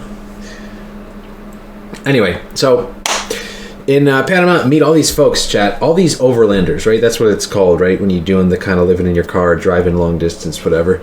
overlanding. So Rob and Yvonne, and I meet another guy from Jersey, named Spencer. He's traveling with a guy. He's got a car from Jersey, and then I meet this couple from like California and Brazil, and cool. And we're all shipping at the same time. So it's like this group of like 7 people. Everybody travels in pairs except me. I was the weird one. I was just one guy that doesn't speak any Spanish. And I was like, everybody's older too. Like I was the youngest guy for sure. But anyway, we get the cars out of the port in Colombia. You know, we're like hanging out. When you go to the port, you gotta like go with the people you shipped it with. You have to take it out at the same time. So Rob and I go and we get the cars, and then we just need to wait for the insurance to clear so that we can legally drive around. So we're just waiting, and we spend one more night in Colombia. Now here's the thing. I'm in Getsemani, which is here's Cartagena. We're okay, here it is. This is like the party town, dude. This coke, toots, as in prostitutes. There's drugs everywhere. All this stuff. And I was the only sober person I think in this whole neighborhood. like 8:30, time to go to bed. See you guys at the hostel. There's people that are just like, hey, like across the street, like, you want some weed? And I'm like, no, I'm okay, thank you. Anyway, it's last night. Rob and Yvonne and I were in a hostel, and like I'm in bed, and then we locked our stuff in a cubby. They had forgot their lock in their van, which is we have our stuff in the parking lot. So I give Robin a key to the lock, and I have a key to the lock. And then it's like 1 a.m. or something, 2 a.m. And Yvonne comes back, and he wakes me up. He's like, hey, do you have that key to the thing? I'm like, yeah. We open it. I'm like, hey, where's Robin? He's like, it's like Robin got arrested. I was like, oh shoot. He's like, I gotta charge my phone. I gotta like, I'm like, oh shoot. It's like, yeah, he had weed. He's smoking a joint on the street, and the cops got him. Like, oh shoot, we gotta go find out how to, like, he's in like Colombian jail. This isn't good. And so I'm like I'll come with you and stuff. And like it's like 2 a.m. we start walking around just because we don't know where he was. We just started going to like police stations. I just googled police stations on Google Maps, and then I just start walking to him. And Yvonne's just like, Ryan, you're gonna have to talk to the police. I'm like, I can't talk. Like, I don't speak. Yvonne's Spanish was probably the best out of anybody's in the group or whatever. And he's like, and mine was the worst. There's pretty much none still at this point. And he's like, Ryan, you're gonna have to talk to the police and get him out of there. I'm like, dude, I can't speak. You gotta talk to him. He's like, Ryan, I can't. I'm so high right now. And then I look at him. It's like it's been dark. He's just, dude. He's so like, his eyes are so red. He's so out, and like, okay, I guess I'll have to talk to him. But then Robin calls him, and then he got out of. Dude, I should message Robin and ask for a picture. Robin sent me this one photo of Yvonne just like so baked. It's so funny, but anyway, apparently the cop caught Robin smoking a joint. And all he did, he just took all his money. He was like, "That's illegal," and he just took Robin's money. He took all the money he had on him, and that was it. But Robin was, when he was talking to the cop, he was standing like this with his arms behind his back, and so Yvonne saw that from a distance. He's like, "Oh, he's arrested," and he left because he was high too, or whatever. Anyway, so Robin didn't get arrested. Anyway, we leave Cartagena. Now we're actually, chat, finally on the road. In South America. Got through Central America. Finally on the road in my car. It's like a day before Halloween, right? So it's about a month it's been about a month, and I'm on the road here. And also, the other very important thing that changed the whole trip was I Overlander, right? What's up, the Pegman guy? Thanks, but I'm here now. Chat, streams are coming back. I Overlander. It's just Overlanders, they post like, there's a police stop here, there was a gas station here, there's campsite here, and there's information on it, like whatever you want, there's a mechanic here, whatever you need. And so now you can just look up a safe place to sleep. I don't have to like drive around for hours. It's so good. Changed the whole trip. Anyway, Robin, Yvonne, and I, we're all going to Medellin. We're going the same way. I'm just going to be traveling faster with them because they slow down more. But the first few days, we're going together. So it's like Cartagena to Medellin. It's like 2 days, 2-day drive. I think, do I have photos of it? First night we stayed at just a gas station, you know. And then, yeah, here's the road in Colombia. Got to Medellin. Slept, oh, there's my let's play it again. This is a pretty nice street in Medellin. Dude, the funniest part, probably the whole trip, hardest I laughed the whole trip, we're in Medellin, and like, we're just kind of walking through like the streets or whatever. Super crowded. And like, I gotta take a dump, and Yvonne's gotta take a dump. And Yvonne's like, all right, I'm gonna go ask this place. There's no bathrooms. It's just like super busy street, you know, it's just like craziness. And there's like a bar that's just a garage door that's open, and there's a men's room and a women's room, and the men's room only has a urinal, and the women's room has a toilet. And so Yvonne goes and he talks to them, and he's like, oh, I really gotta go, can I use the women's room? So he uses the women's room. And Rob and I are waiting across the street because we can see, and he walks out and he goes, and I'm like, okay, now I'll go use the bathroom. And I'm walking across the street and I see some woman go in. And then she walks into the bathroom, dude, and I can see her. She just goes, and then she's like, Yvonne got out and she starts like fanning the door, dude. Oh, dude, it is so funny. She's like,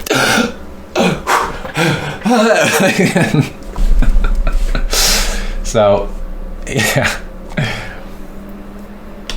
No, you just can't do it there, that's all. Also, chat, something you should know, you can't flush your toilet paper there. You gotta throw it in the garbage can. That's the thing.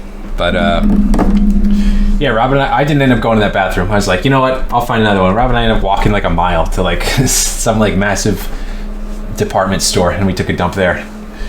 String grease. Well, yeah, it's pretty common in a lot of places. It just like the plumbing isn't built for it. Anyway, Halloween, we part ways. I'm gonna keep going. They're gonna spend a few days in Medellin, and I'm just like, well, you know, I'm gonna be going so fast. By the way, my expectation for this trip is that I was gonna be home. I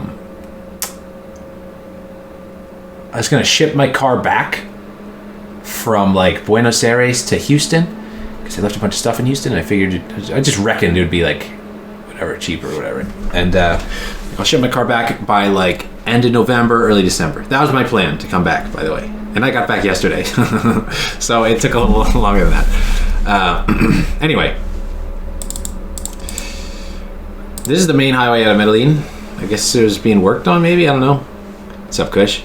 Hey, so we just on the crazy roads. Columbia's so crazy, man. Dude, there are fake police. Like, there's big roadblocks, like road stops everywhere. There's so much crazy stuff. But I don't know. Colombia's still dope though, dude. Colombia's great. Cartagena, I ate so much good, dude. There's so much good food, and it's so cheap down there. You know, for like, I ate 4 meals a day. Like I was hungry for a lot of the trip, but in Colombia I was like, all right, this is where I gained the weight back. And I gotta. Please don't do this VOD. No worries, bro. Honestly, I might just upload this VOD to YouTube. Yeah, well, dude, we're barely even in this story. This is still like October. It gets less interesting though. It gets a little more like, and then I spent a month in a gas station, that whole thing. But don't worry, I won't delete this VOD. Good night, Birmingham, if you're leaving. Yeah, there are fake police that like pulled me over, and it's like, oh, you're not real cops, and you can leave. It's like, went to some, I don't know why the photo's this way, but I went to find an ATM, and then turns out there's a parade, so that was wicked. And then I just hung out there. Then I got up into the mountains. Chad, here's the thing, I didn't know anything about Ecuador, or much about Colombia even. I thought Ecuador was going to be so hot, right? Because everywhere else it was like 106 degrees in Honduras when I was across the border. It's just like so hot. And I was like, well, Ecuador's, you know, it's at the equator, it's going to be super hot. but it's so high in elevation, dude. The capital of Ecuador, Quito, is almost 10,000 feet in elevation. It's crazy. So, you know, I crossed in. I spent like 2 days in Ecuador.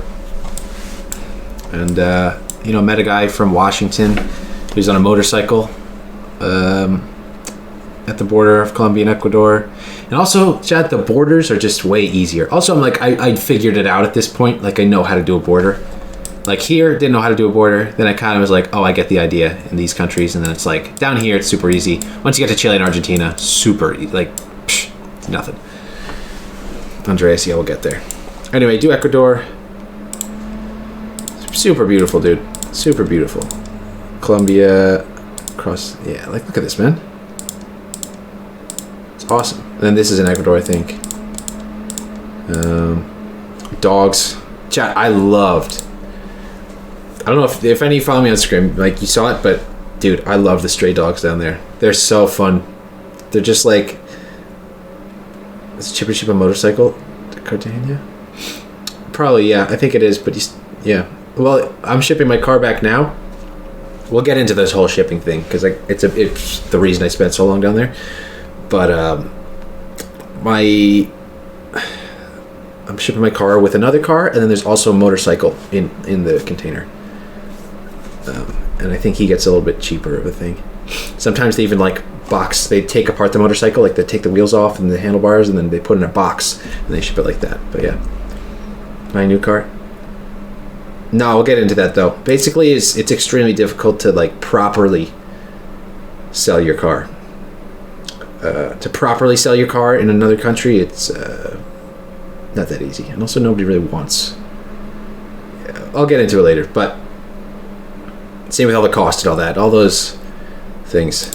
Anyway, doggos, lots of dogs, just chilling. Ecuador is super pretty, you know. It's nice. Got an oil change. Look how tan my arm was there. Jesus. And then I got into Peru. Peru's very cool, but dude, it's empty for like the whole coast. Like the whole coast, chat. I'll just go through some photos for you, man. Oh, there's my license plate again. Stayed at a cool beach. There's just kind of... Oh, there's another nice close-up of my license plate. I have to scrub this VOD. It doesn't really matter, though. Because here's the thing. I should mention this. Ivan's got a YouTube channel. And he was actually filming stuff. Because I was considering like filming stuff, but for me it was like, I think filming is going to take away from it. And I know, well, we met back up again, spoiler alert, and it's all in French though, so there's subtitles. Actually, we're getting ahead of ourselves. But this is my car. We're getting ahead of ourselves here. Anyway. No, it's French, so it's Yvan. I-V-A-N, like Ivan. It's French, so it's Yvan. Yeah. Anyway, Peru is, you know, you pretty much just drive on the coast the whole time, and it's just badlands and then just dirt and sand for a long time. It's literally like the long drive. It's exactly like the long drive. This is it. Like, yeah. Yvan. It's Yvan, I don't know. That's just what it is. And I was staying at gas stations because I saw an Overlander. The other thing with Overlander is it's like there's warning signs. And it's like, oh, we got robbed at gunpoint here. Like, but the thing is, it's the same warning sign for everything. So the warning can be like, bumpy road here, or it's like, 4 guys with guns pulled us out of the car and made us lie to face down while they went through all their stuff for 3 hours. It's like, okay, so you gotta like read all this stuff. And I saw a lot of armed robbery at gunpoints in Peru, so I stayed exclusively at gas stations where they're attended. Thing is, in America, gas stations are like a sketchy place, but in all these countries, like they were a safe place because there's an attendant there that's like in uniform, and it's just always like a thing. So I stayed at a lot of gas stations, even though it's kind of a lame spot. I was like, yeah, I think it's safe. So it's like, yeah. More dirt. Big fire, I saw. A lot of fog. This is the most fog I ever saw. It's super foggy for a while. Tunnel. And then, chat, I started going... I don't know where exactly this was. I didn't go to Lima, chat. I didn't really go to cities. I'm not really into cities. I'm more of an outdoors guy. And remember, my mindset is just get to Ushuaia, right? That's the bottom. Ushuaia, the last town you can, like, drive to. That's where the road ends. So every day it's like, go to Ushuaia, go to Ushuaia. And, you know, every day I'd, like, zoom out on Google Maps, and I'd see my dot just go a little bit closer every day, a little bit closer every day. Anyway, I'm at the coastal time, and then I gotta go up towards Machu Picchu, just by Cusco. Where the heck's Cusco? There's Cusco. Machu Picchu's like right around here, by Agua Calientes. Anyway, so, oops. I start going up in elevation. Chat, I went up to like 16,000 feet with my car. Isn't that crazy? Like something like that. I don't know exactly what it was, but I remember coming down a massive mountain, and then it said it was like 4,000 something meters of elevation. It's like, and I just keep down. That's crazy, man. It's very pretty though. Peru is so pretty. One of the prettiest countries out there, dude. Stopped for dinner here. Feel the power loss? Not really. I got like a speeding ticket and I kind of just was like, the thing for me is just good mileage, like best mileage. So I was never going fast. I was going like 65 miles per hour or 100 kilometers an hour, you know, like 55. Like I wasn't going fast. Also, they're windy roads a lot, but man, dude, it's so pretty when you get up in the mountains of Peru. It's super awesome. I did laundry here. Like, this is so high up, dude. It's crazy. Yeah, I took so much. I think like I was in Peru for like a week. It took me to drive through it. Nice dog. Just like awesome, man. Look at that. That's awesome. Oh yeah. So then, anyway, I get to Cusco and I'm like, I know you got to take a train to a town called Agua Calientes. Then you got to take a bus up to Machu Picchu, and there's no roads to Agua Calientes. Zero. There's nothing. So he tells me to go. Too late to catch the train in Cusco, but you can drive to Olente Tambo. And you might be able to catch a train today. And that's what I did. And I drove up there, and it's honestly way better than Cusco, because it's like a cool, there's like ruins there. I mean, it's pretty touristy, but who cares? It's sick. It's a nice little town. That's why I locked my car up, because I'm going to spend a night in a hostel. Get up on, you gotta take the train up. And this was weird, because there's so many tourists.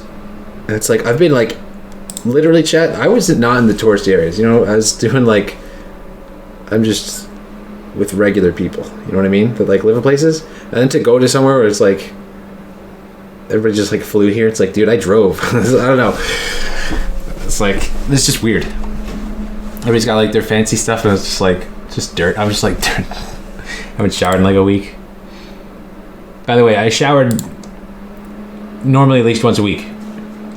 Once or twice a week normally. Just, there's like, you find a gas station. When was the time? We'll get there. As in Argentina. As in January, maybe? February?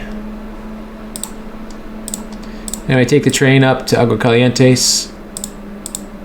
Here's Agua Calientes. It's just foot traffic. It's a very cool town. You know, big market thing. Here's the hostel I stayed at. The cheapest hostel, $10 for a night. Not bad. Inca Cola. I like this stuff. A lot of people did not like this stuff. I thought it was kind of tasty when it's cold. Very cool. Hostel room I got to myself. Nice. And baby Machu Picchu. Honestly, chat, looks like olive oil. Yeah. Machu Picchu. All right, this is a hot take. Overrated. Dude, I get up there. There's a guy weed whacking. Like it's supposed to be like ancient ruins and stuff, and it's like, dude, there's so many people just taking selfies. You called the other place that was just pretty. Green Hill's pretty. It's pretty, but like, I mean, it takes so long to walk through it because there's just like so many folks. There's so many people. So many people, dude. I took a lot of photos because everybody told me to, but I was like, all right, it's like, you could just look these up. You know what I mean? Like, this isn't a unique photo at all. At all. That one is, but dude, this was the in the hostel. This is the first hot shower I took since Hideker's house. It was all cold showers.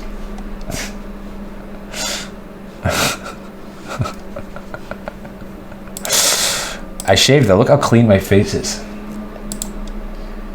Hiked a bunch, you know, did some hikes, whatever. Selfies. There's the better one. Look, is goofy. I look goofy as heck though. It is cool though. You know, I don't know. Do you really care about, like, you can just Google Machu Picchu. It's so, you know what I mean? Everybody goes there. Poop. Blah, blah, blah. Ancient ruins. Because they're maintained, right? Like, I took a photo of this because it's like, yeah, this stuff's falling apart because there's not people going around it. Like, they don't maintain it as much. Anyway, it is really pretty though. Then I got on the train back and I got a empanada de carne y un alfajore. Alfajore? I don't know. Tasty thing. Train back is pretty empty. Chat, also the train going up. Ah, dude, I feel so bad for the people. It's like a small train. It's like a couple cars. It's like 3 cars. Very small. Dude, I feel so bad for the people that work on the train. Because they're like, you know, they'll like bring you like a little snack or whatever. But then they're like, now we will demonstrate, like, we have a fashion show for you for traditional Peruvian fashion. And you can tell the people that work there, they're just like, it's just a job for them. And then they have to like put on all like the poncho and stuff and like do like the, whoa, like, but you can tell they don't want to do it. And I just felt bad. I just pretended to be asleep for the whole thing. You know what I mean? It's just like, yeah. They're just trying to sell all this stuff. I did buy some dope blankets. I bought some alpaca-wool blankets for cheap. The touristy ones, but they're actually nice. Anyway. Saw fire. My car was overheating. I had a problem where the radiator cap leaked. I was going through America, and then it didn't happen again until Peru. And then I finally got it fixed at some guy. I took this... the dog on the roof. Elevation for sure. Yeah, it definitely messed with it, but the radiator cap was leaking, so I got a new one. Flushed out the radiator. The dude did a great job, and it was super cheap. Great guy. Fixed it up. Don't jump. Dude, this is why I love the dog. Like, who gave this guy, like, how did he get roof access? Like, this is like a stray dog. He doesn't have a collar on. Like, how did he get up there? It's like 3 stories. And he's barking at other dogs. Like, that's what he's doing up there. Right, chilling on the roof, yeah. Anyway, so this is basically all the way. It's like up here. I think this photo is either like Puno or one of these. I feel like I kind of missed out because a lot of people went to Bolivia. But I didn't really know much about it. It's pretty cool apparently though. And like there's the salt flats in Bolivia. That's like, I'm guessing this. I mean, I didn't, for me, I was like, if I see salt flats, cool, but I honestly don't want to drive on them because, like, my car's got enough salt on it, and, like, my car's rusty enough. So, oops.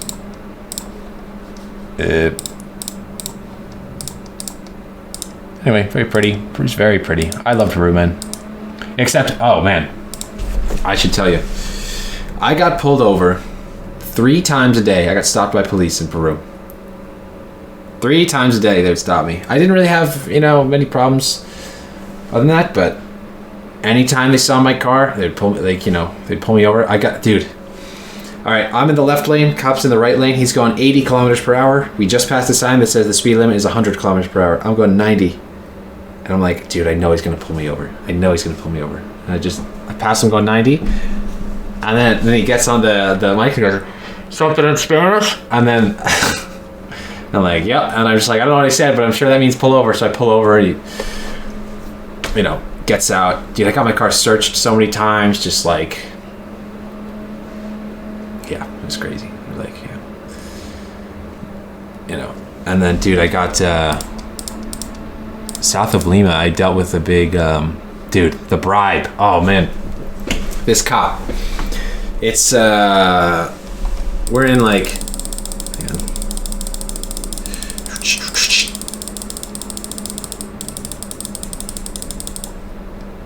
Jesus Christ, I have so many photos of Machu Picchu, man. Who cares? Go back to the desert. Basically just the desert. Oh my god, Jesus.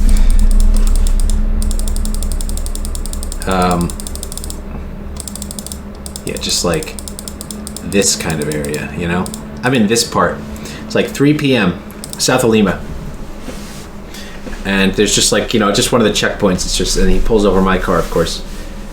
And he's like, your headlights weren't on. I'm like, oh, okay, I didn't know that's a rule, sorry. I flip them on. Here's the thing though. When my car's in drive, even if the headlights are off, there's driving lights. So the headlights are lit, but also it's 3 p.m. in the middle of the desert. There's not a cloud in the sky. It's like, yeah, no, I mean, that's great, you turn them on, but I'm gonna have to give you a fine, you know, because it's, you know, it's against the law. I'm like, huh? And he's like, yeah, it's for, and now this is through Google Translate. I don't have enough Spanish to do this conversation. So this whole conversation, he's typing in his phone, I'm typing in my phone. And he's like, yeah, it's going to be basically like the equivalent of like $700 for this fine. And I was like, oh, shoot. And I'm like, this is a bribe situation. Like, he's looking for a bribe for this because that sounds like nonsense because nobody else has headlights on. It's the middle of the day. It's the desert. My car, and then I'm just like, well, my car has headlights that are always on because they have driving lights. So you can't give me a fine for having no headlights on if my headlights were on. He's like, nah, you just turned them on just now. I saw them. I'm like, no, but look, I put my car in drive, I pull the handbrake up, and he knows like I'm correct. So he's like, he's standing right in front of the door. I'm trying to like get out. He's got my passport and my license, and he's like, yeah, I'm gonna have to give you a fine, but you know, I can help you out, like, so you don't have to. We can just take care of it now, you know, and then you don't have to deal with it for like, you know, it'll be cheaper too, which is it's a bribe. And I'm just like, well, I shouldn't be getting a fine in the first place because of this. And I'm just like, yeah, you know, my headlights are lit when the car's in drive. I keep arguing this, and this, like, I could make other points. You know, I could make other points, but I could be like, well, this is nonsense because nobody else has headlight. That's not a good argument. My argument was, I did not do the thing you said I did, and you saw it, and that's the thing. So it's a law in Brazil that you need to have your lights on too. Yeah, it might be in Peru. I don't know if it's not. I know it's the law in Argentina. Yeah, but my thing is, regardless, I got driving lights on, and I keep arguing him back and forth, just going in a circle, just like, well, my headlights were on. I get out finally, and I show him, like, and I point to him, and he's like, you just turned those on. I'm like, no, dude, look, they were on, and like now, like I literally go like, now you've seen them twice. How about that? Like, and it's like 45 minutes just standing there, like there's so many other people going by. I'm just like sticking to my guns. I'm like, dude, I can do this all day. I have like a case of water. I got all my food. I'm literally in my house. I don't care. He's got my passport, and he's like, he finally just like, sir, this is taking all day. I'm like, yeah, it is. He's like, no, what did he say? He typed, this is going to take all day. And I typed, okay. And I just showed him, and I just like look at him dead in the eyes because I'm sitting in my car, and he's like, I could see the look of like defeat on his face. Like I got him. You know what I mean? He's like, and he types, then what about the fine? And he's asking me, and I'm just like, and I go, my headlights were on, so I should not be getting a fine. If you want, I'll turn them to a brighter setting, and I'll be on my way. And he goes, okay. And he gives me back my passport, and gives me back my license, dude. And dude, I swear to God, I put on this song as I drive away.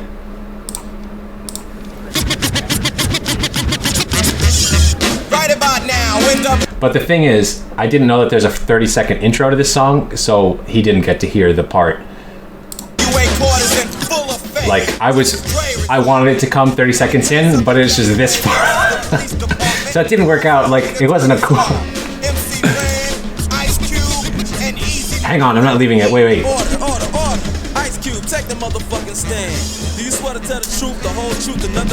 Yeah, it's a long 30 seconds, right?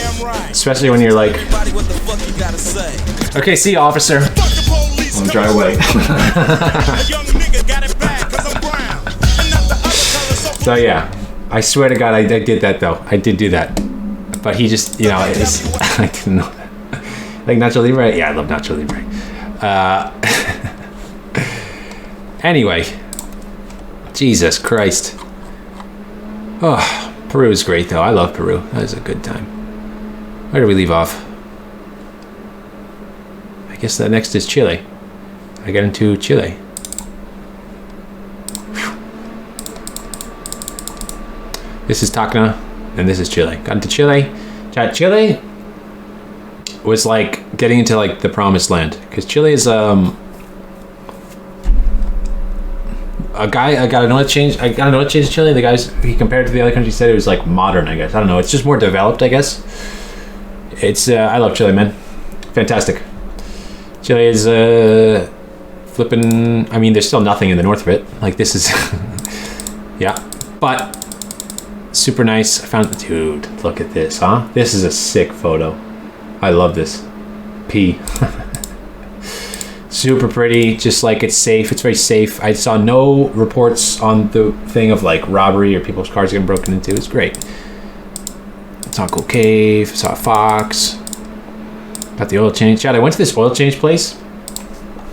It was like end of the day on a Friday, or no, it's end of the day on a Saturday, so I wouldn't be able to get my oil change the next day. So I found this place last minute, and what the heck was I saying? So I'm someone's hair. No, but I mean even in like the cities, it's just like yeah. Dude, so I go to this place and I get the oil changed. Because it's hard to, I was always concerned about like them not having the filters because Subarus aren't common. There's a coyote. No, there's a fox. There's a fox. Trust me. It's very small. There's a fox. I know about the coyote. Dude, I go and they love all the mechanics I talk to. They love the Subaru. They're like they love the trip. It's like wow, it's like just you taking like this car, like wow, and. I was talking to this guy. He's like, "Yeah, dude, you can hang out here all day if you want. You can do whatever."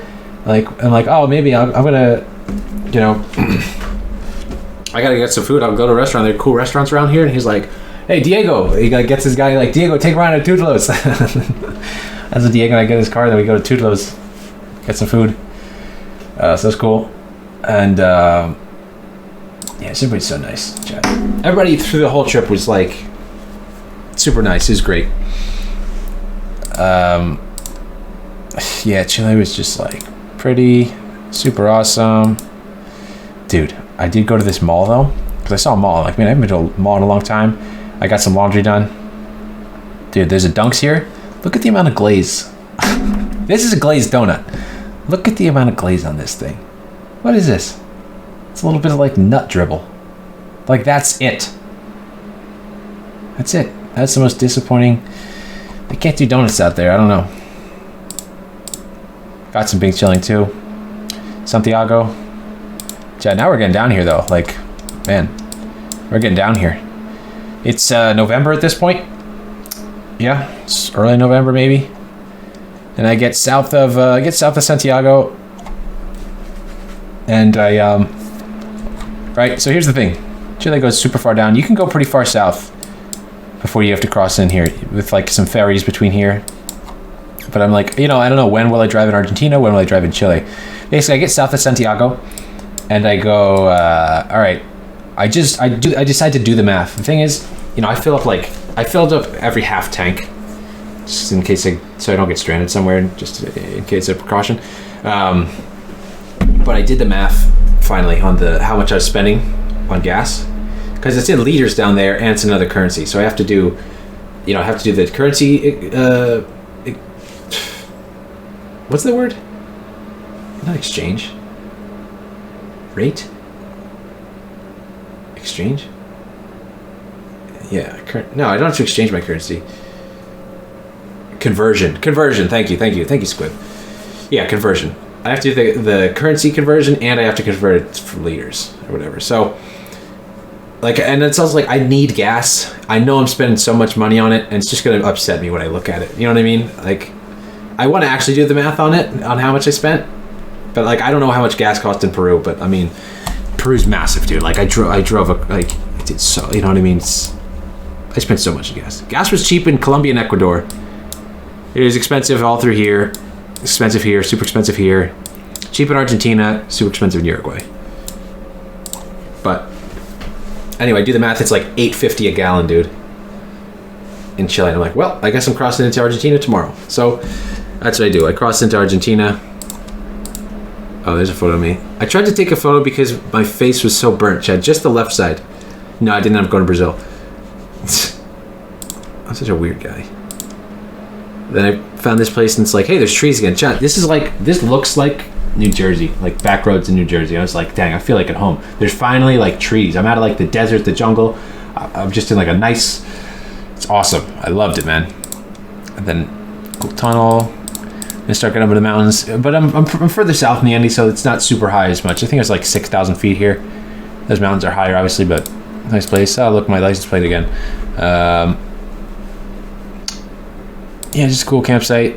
Dude, I look handsome there, huh? Jesus. What a stud. That's the cool blankets I bought, eh? Slept in the thing. And then chat. So I slept like at the border on the Chile side. The next day we go to Argentina. And the border, yeah, I know, dude, I look fantastic in this picture. Anyway, the next day, dude, the border doesn't open until 8. It's like 6 a.m. I meet some puppies, man. Heck yeah. Remember more of those jean jackers? Dude, I hung out with these dogs for like 2 hours. I called them Madre y Perritos. Because like Perro is dog, and then Perritos is like a little doggy or whatever, you know what I mean? It's like little, yeah. So, yeah, they're just goofy. They're cold though, it's cold out. That's Madre, that's their mom. I gave them a can of like rice and chicken, because I don't know, because I'm a great guy. Hung out with them, and then they started walking around, just walking around with them, just in the I don't know. And then the mom started hunting rabbits, dude. I was trying to help her hunt rabbits. Like she would, look, I think yeah, she's like digging holes, and then a rabbit would run out, and then I would try and like corner it so that it couldn't get a full speed, because the rabbit's way faster than the dog. But if I could like get it to change its course, then it would slow down for the dog. But she didn't catch any rabbits. Madre, good dog. And then, dude, it is really sad because I'm like, all right, border's open, I gotta go. And then I was like, I get in my car, then the Madre's just sitting outside, and I'm like, oh shoot.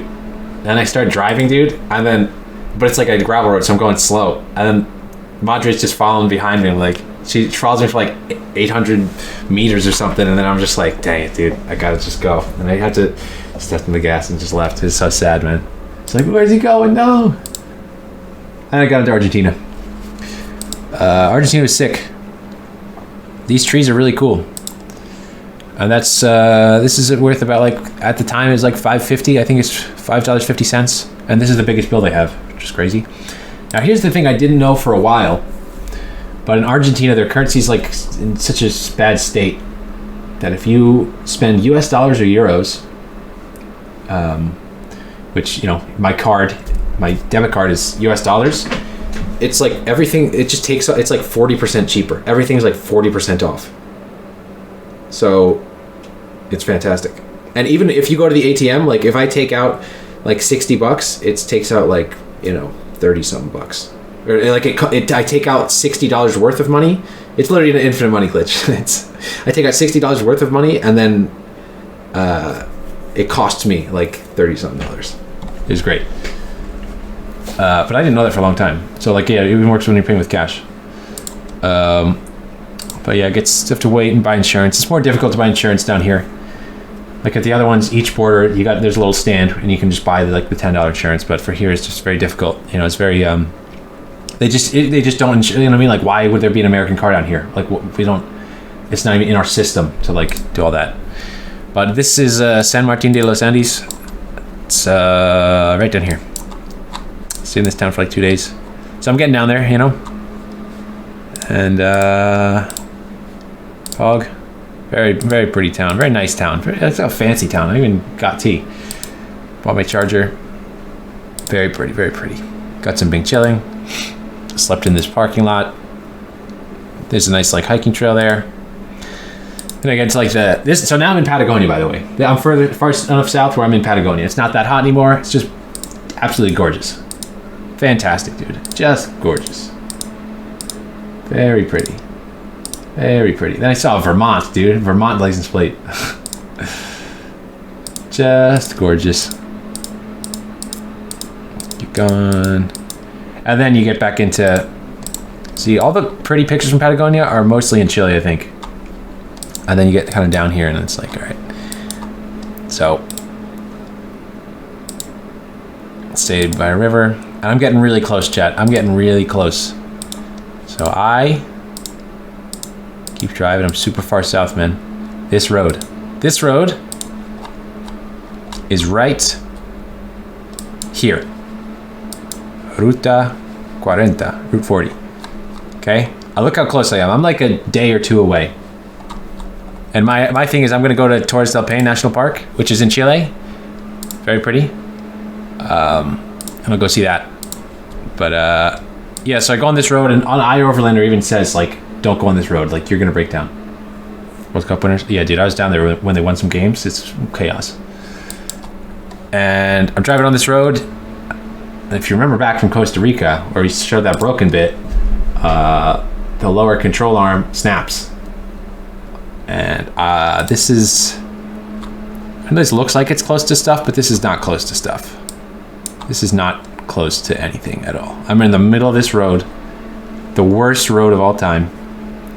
Like, El Calafate is like 150 kilometers.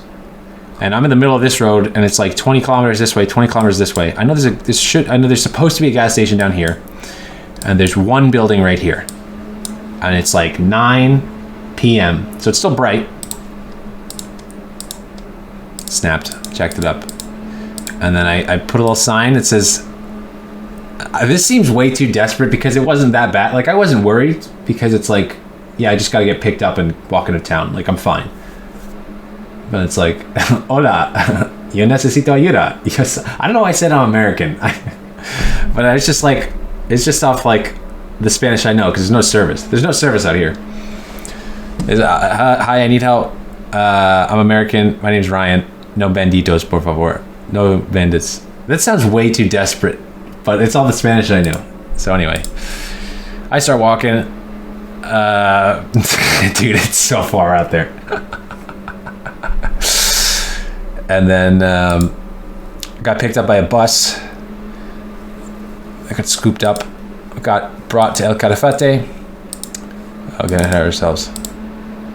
Yeah, they bring me back. Go to the police station because I'm like, I don't have enough Spanish for this to find I can't make a phone call in Spanish, you know?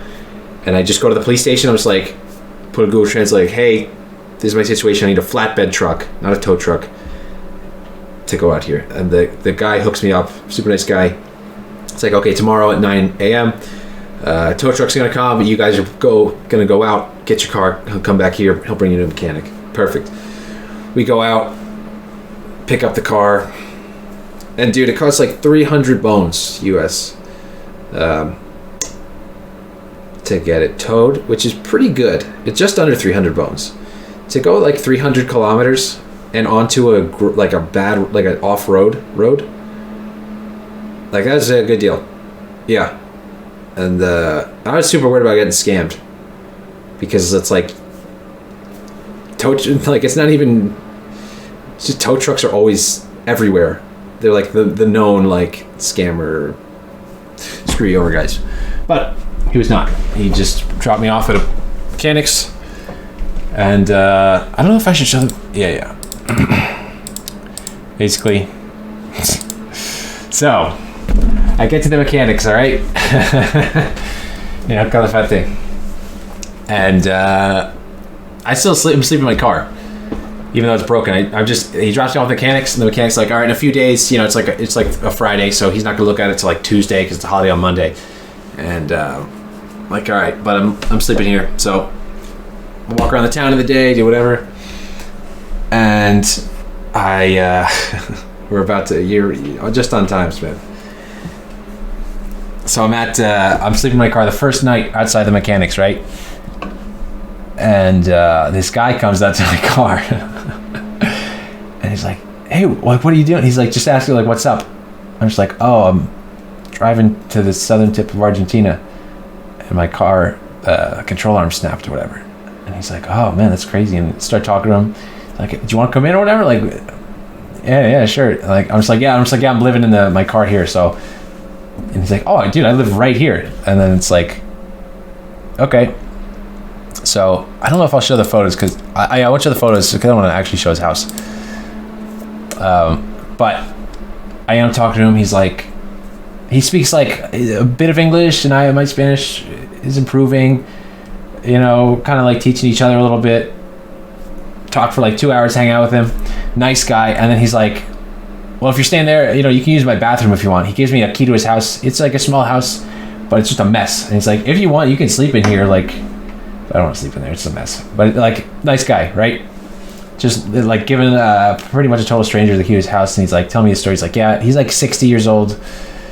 He's like 5'6", 200 something pounds. Short, stocky guy. And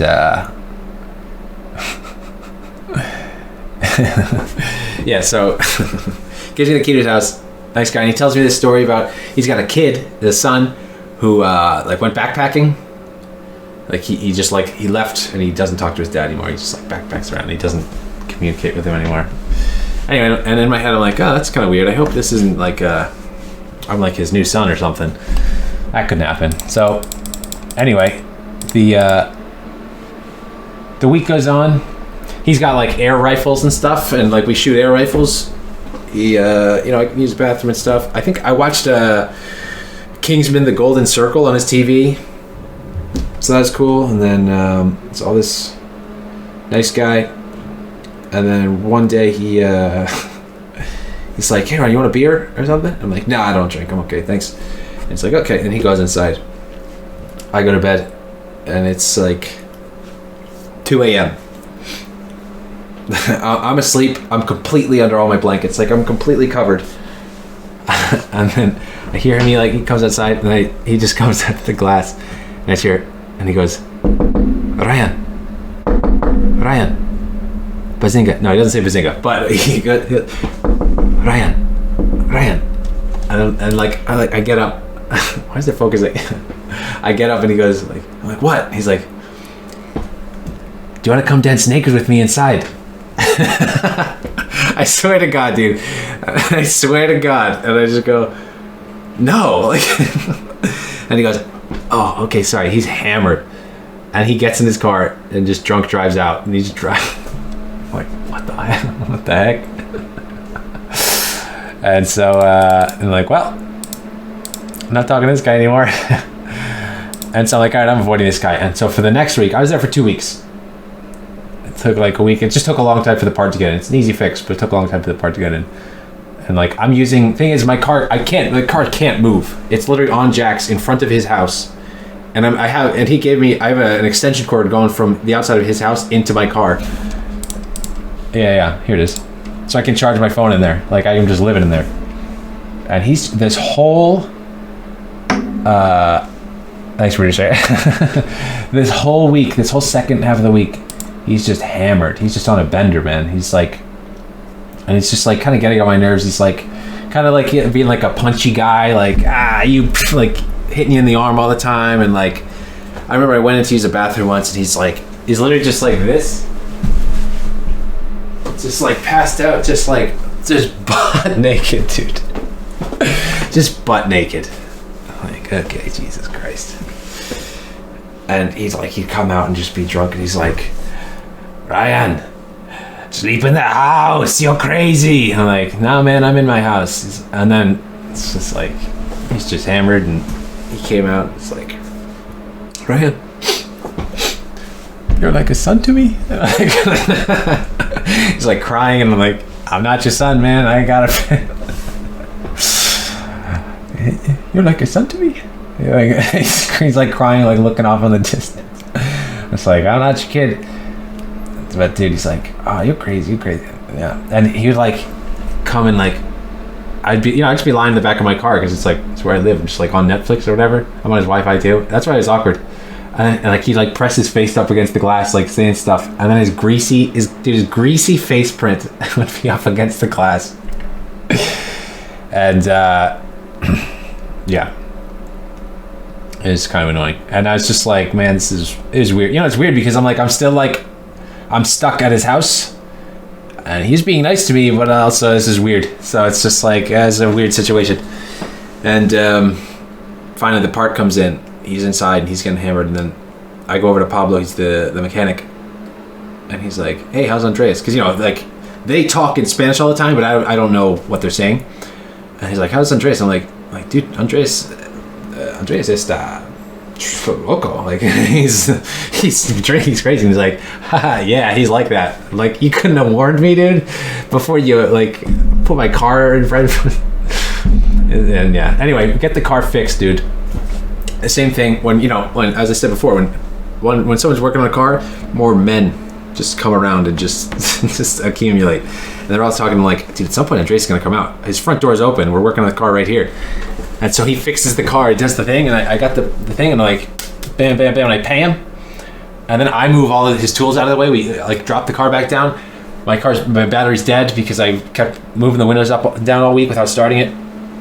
Jump start the car, and I could see they're going to get Andreas to be like, hey, what's up? I take his key, I just put it on the table outside, and then I'm just like, okay, here's your money, and I just peel out of there, dude. And I'm like, whew.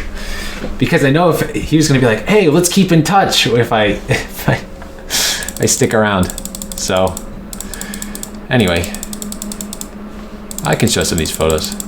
They're not of his house. Here's the broken piece, right? Snapped. Cute doggo. Cute doggo. That's my view from his house. Big lake, very pretty. Doggo, doggo. Cat.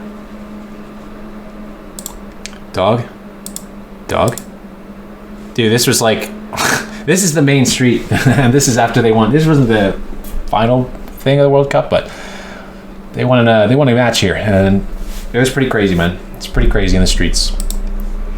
I like this cat. He's in the... You're not supposed to step there, but yeah. Messi is so cool. Yeah, we'll get there. Oh, yeah. But the thing is, right? Here's the new piece. Here's the old piece. Didn't fix this. This is the link to the thing. I don't know. But he didn't buy a new one, so it's just like, you can drive without it, but it's not as good. Went and saw Glacier. Sorry, I think it's just... Sway bar link. Yeah, sway bar link. Extra, what? Oh, no.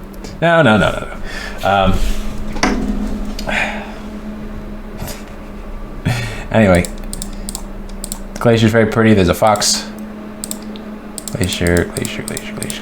And then I'm so excited, chat. I'm to be back on the road. I literally drove from here all the way down to the border in Chile. It's just adds stability. Yeah, but also affects the suspension a little bit. What I noticed, because when I would hit bumps with that tire would go boom, boom. It just jump way to flip up. So, yeah.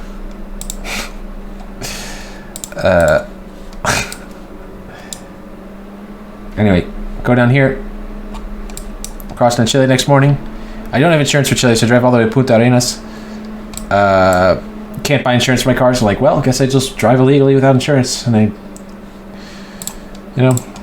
go. Oh, this is where I got the oil change. There's a dog there. Go on the ferry. Get to Tierra del Fuego, chat. Like the home stretch. Tierra del Fuego. There's the last side, and you go all the way down. Then you go down to Ushuaia, and bada bing. I drive all day into the night, and there it is, Ushuaia, chat. I get to Ushuaia at like just before midnight. Heck yeah. That's sick. I was listening to the Minari soundtrack when I drove over, and it's so sick, chat. It's sick.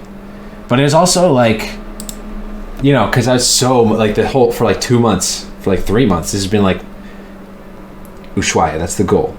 But then like the last, like at 500 kilometers, I was like, oh, I'm gonna make it. Like, I'm gonna make it. And I was super happy. And then I was like, the last 100 kilometers, like, yeah, but it's just a town. You know what I mean? There's not like a parade waiting for me. It's just like, I just drive into the town, and then you're just like, okay, yeah, cool. You know what I mean? Like it's anything. It's just like, and I actually felt bad there because I was like, man, I spent a lot of money just to drive to this town. You know what I mean? Like, which obviously is like not the way. It's obviously it's the journey. It's the whole experience. But at the moment, I was like, man, that was a lot of money. No achievements unlocked. No, it's still an achievement unlocked. I still drove that end of the Pan American Highway, but yeah.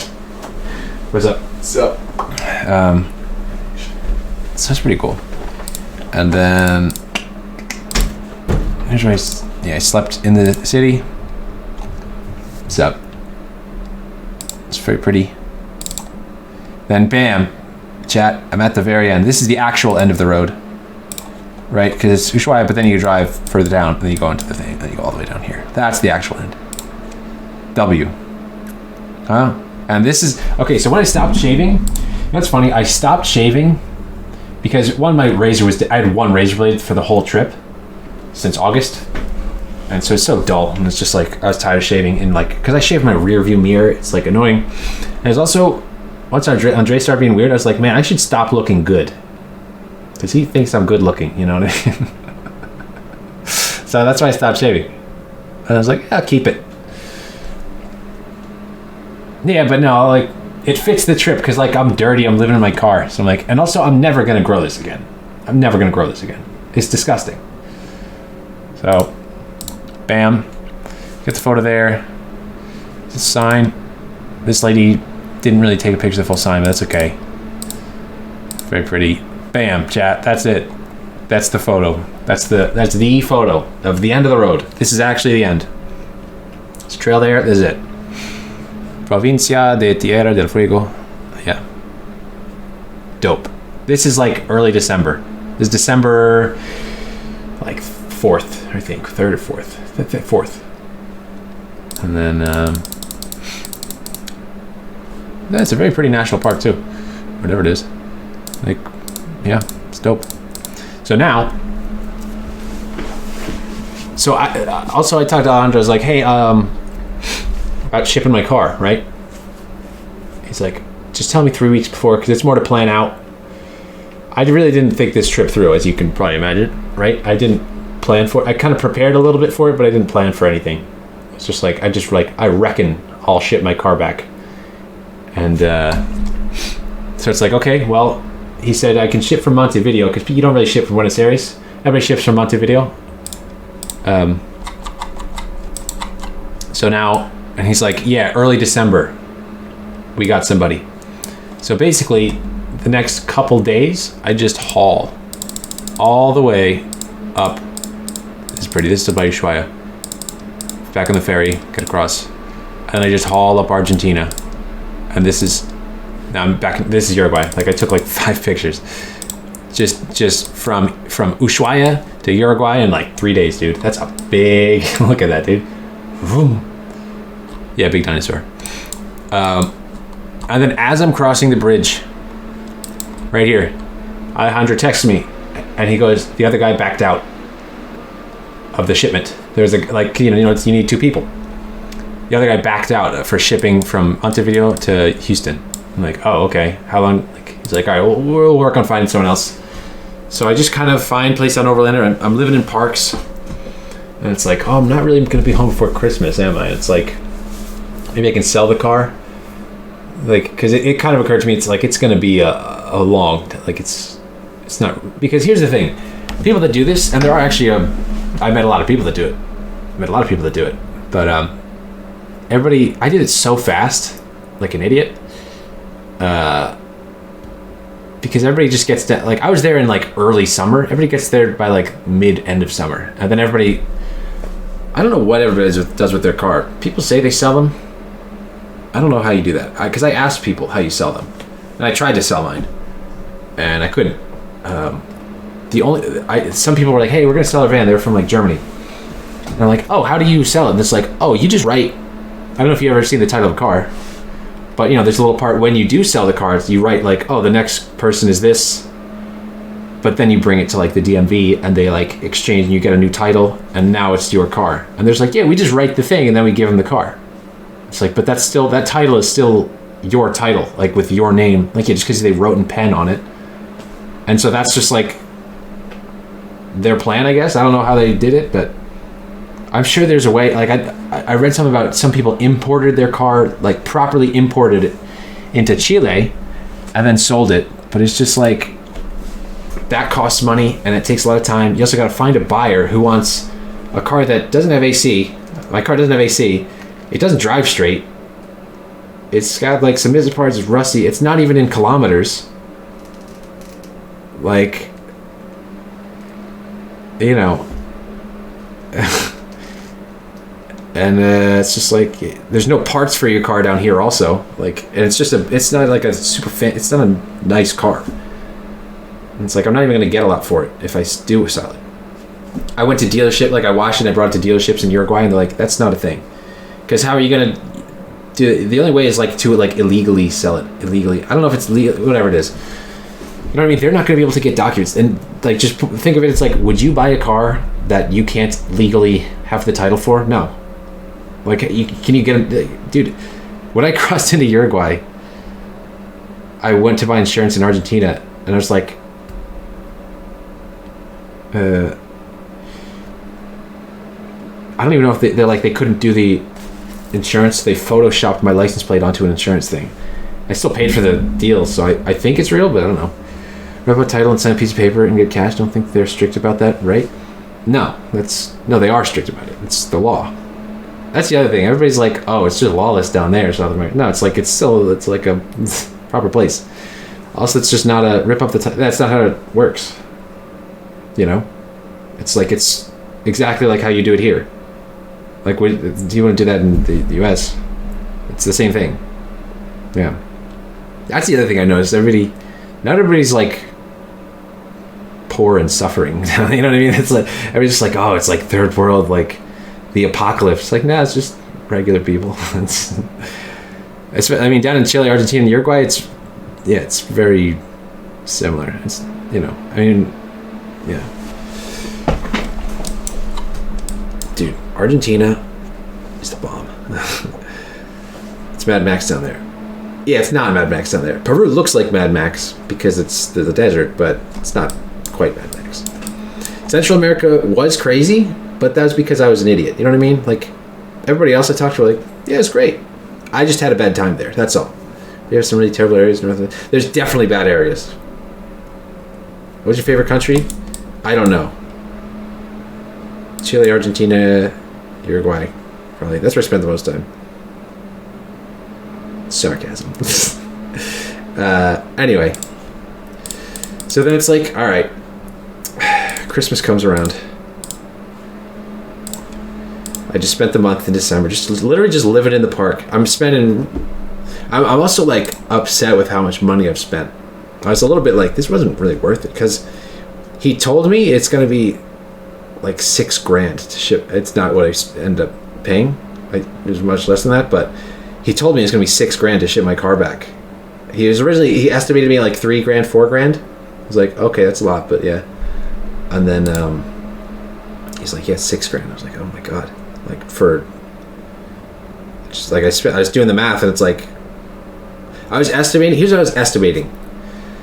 I watched a video guy that did the whole Pan American Highway. He did it very differently. He did it very slowly and with other people. And he's like, yeah, you could probably estimate spending like $15,000, right, for the whole thing. That was a while ago though. It's probably worth that much. Not $6,000, but I didn't pay $6,000 to ship it back. Yeah, but anyway, I spent. Should I even say it, dude? Yeah, say it. Screw it. It's cost $4,000 to send it back, but it's like I can't do anything else with it. You know what I mean? And also, it's like I like the car. You know? Yeah, man, it's a lot. I don't even know how much I spent on gas. It was way more than I thought. Like, I just abandoned it. I'm pretty sure that's illegal though. Like, also that's littering. I did consider that. I did it as like, oh, I could, like, if I drive out. I came up with this is how I would do it if I was going to abandon it. I would drive. It is littering. How's it not?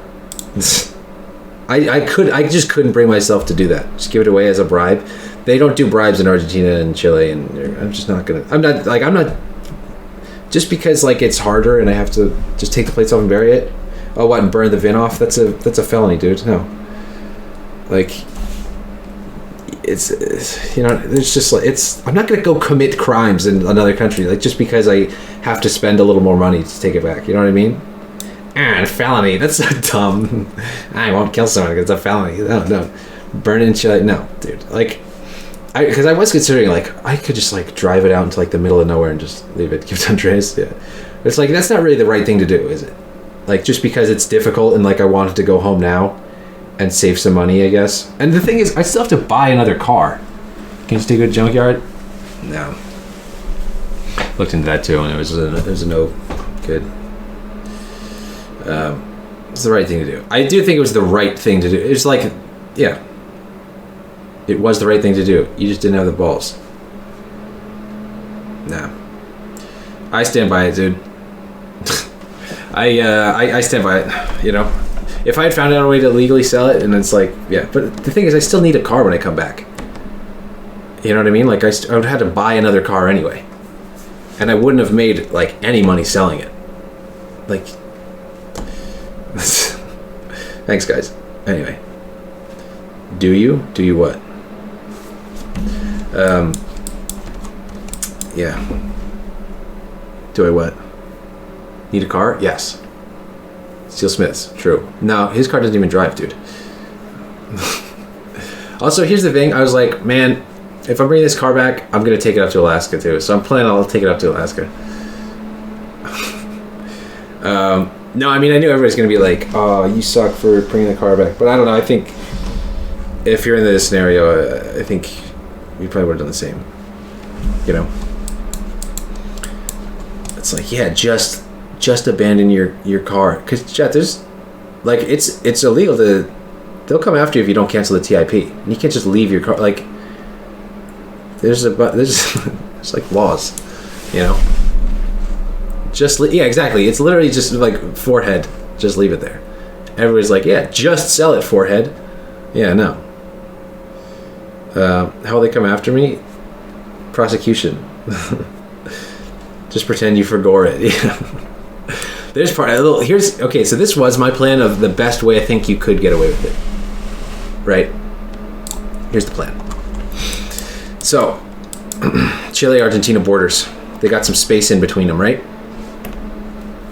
So because the main thing is getting the TIP canceled. You got to bring it to the border. So here's the deal. Let's say I'm in Argentina and I'm going to Chile. I take all my stuff in the car, like all my stuff. You know, I have a bunch of stuff, like bags, my tools, all that. I go to the mail place, and I ship it all home, and then I just bring one backpack with me. Okay, then I drive to the border, get it checked out of Argentina, and then, you know, now I'm in no man's land. And then it's still in the country, but you know what I mean? It's checked out of the country. I'm checked out of the country. And I just drive it into the woods or as far as I can into the woods or just somewhere. And just put on my backpack and then walk into Chile and just go, I'm a backpacker. And just like, because now there's no TIP. You know what I mean? There's no TIP. So I just check into the country. But the other thing there is, though, a lot of times they give you a slip that's like, you gotta get it stamped so they know you had a car. But that was my best thing I could come up with for like getting it out legally so they don't come after you with the TIP. Straight and row. Let's talk about something cool instead. Yeah, anyway, I'm just explaining why it took, like, that's kind of a big factor of why I was there for 3 extra months, because I was just waiting for the shipment. So basically, Christmas comes around, dog, sea monkey place. It is Christmas Day. Cook some pasta. It's terrible. And then, no, dude. People take a bribe in some countries. Dude, not Argentina and Chile and Uruguay. Like, that's the thing. People are like, oh yeah, they're just like so corrupt down there. It's like, no, man, there's like good. Like, you know what I mean? It's good driven it back in that time. No, I consider that too. But you have to cross the Darien Gap again, so you need to ship the car anyway. You know what I mean? You have to, regardless, you have to ship the car. And also, if I like total the car, it's like, it's not really a thing. I don't have insurance. Anyway, it's just like, can you leave it and report it stolen? Maybe, but that's still just like, why would I, you know what I mean? It's just like, why would I do that? I just don't think it's that, like, it's still like I have to deal with that, you know what I mean? Like, it's still in my name, the car, someone going around, yeah, it's just with the Argentine salt law. No, I don't know what that is. I considered a lot of different things, but ultimately, like, I think that was the right thing to just ship it back. And also, it's like, I was planning to ship it back anyway, so I was prepared to spend like $3 or $4 grand to ship it back. So, and I ended up spending $4 grand, so it's fine. Hey Ryan, you know? Andres here. Okay. Glad you made it back home. Thanks. Well, at least your real home. You always have a home here, buddy. Come back sometime. Yeah. Bring your buddies. Okay. Next line. Look it up, dummy. No, I'm not there anymore. Too bad. Did you meet a girl at Andres' place? No. Chat, as soon as I went on the date with the one girl in Panama, and then there's another girl in Chile that was like, I think she was into me. But then nothing happened, and then I stopped shaving, and then nobody talked to me. No, I didn't take pictures of them. Let's like, hey, we're on a date. There, like, no. It's weird. With them? Who takes a picture with what? Hey sir, we're on our first date. You want to take a photo of us so I can remember this forever? What? That's so pogo, dude.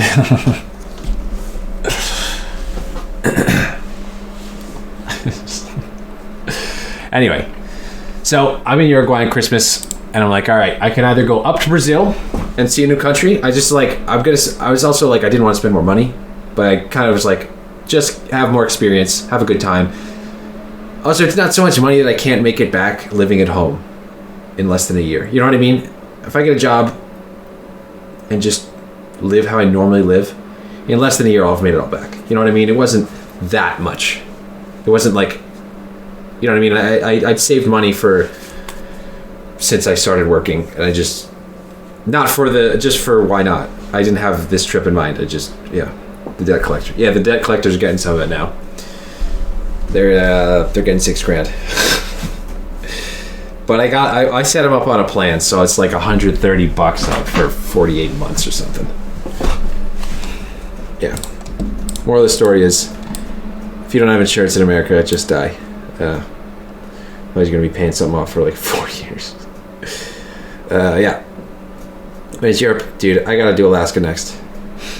With Bellamy, I don't know. Anyway, so like, okay, I can either go to Brazil where it's hot and I don't speak Portuguese, or I can go see what I missed in Argentina. And I go see Aconcagua, which is like a huge mountain. So we went and saw Aconcagua. That mountain's like 22,000 feet or something. It's very cool. Anyway, that's a muffin. That's chocolate, but it's black. So dogs. Go see like the rest of Argentina. Basically, dogs. No, it's not moldy. It's delicious. Back to Argentina. Basically, I end up back at San Martin de los Andes, which is where I originally crossed. And I've done a full loop, chat. I went here, and then I went. I didn't do up here, but whatever. And then who messaged me but Robin? This is very beginning of January, and Robin's like, "Hey man, where you at?" I'm like, "I'm here," and he's like, "Oh, I'm here," and literally he's 200 kilometers away. They don't speak Portuguese in Brazil, huh? What? What are you talking about? What do they speak? What do they speak in Brazil? What do they speak in Brazil? Huh? What is it? Portuguese, dude. They speak Portuguese.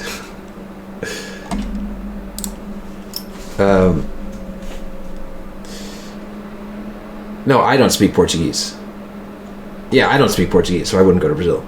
I didn't go to Brazil. Yeah. Anyway, I meet back up with Rob and Yvonne.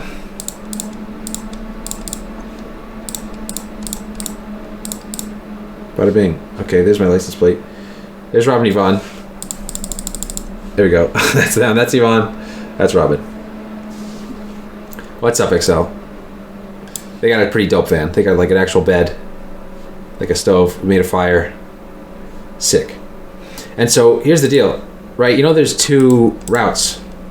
Kids, if I just want to say yo, XL. Hey, Mod's here. So, you know, I went down Chile, I went here, and then I crossed in Argentina, then went down in Argentina. And they are just going all the way down Chile. And so I'm like, well, I guess I'll join you. Because I never ended up seeing Torres del Paine. So I'm like, all right, I'll join you to Torres del Paine for like a week. You know, we kind of just traveled together, we took some ferries, saw dolphins, hung out, had a grand old time. Very pretty, more dogs, went on some hikes, did some crazy off-roading. Very fun. Probably one of the highlights of the trip too, like for sure. It was super fun hanging out with them again. Look at this, dude, look at this photo. It's so high quality. Yvonne. No. Yvonne. Not Yvonne. Yvonne. Yeah. This dog looks like it's from Isle of Dogs. It's like animation or whatever. Dude, straight up. Look at that. It's gorgeous. What I do with the van? Robin's still driving it. He plans to sell it. I don't know how he's gonna, but I trust he's gonna figure it out.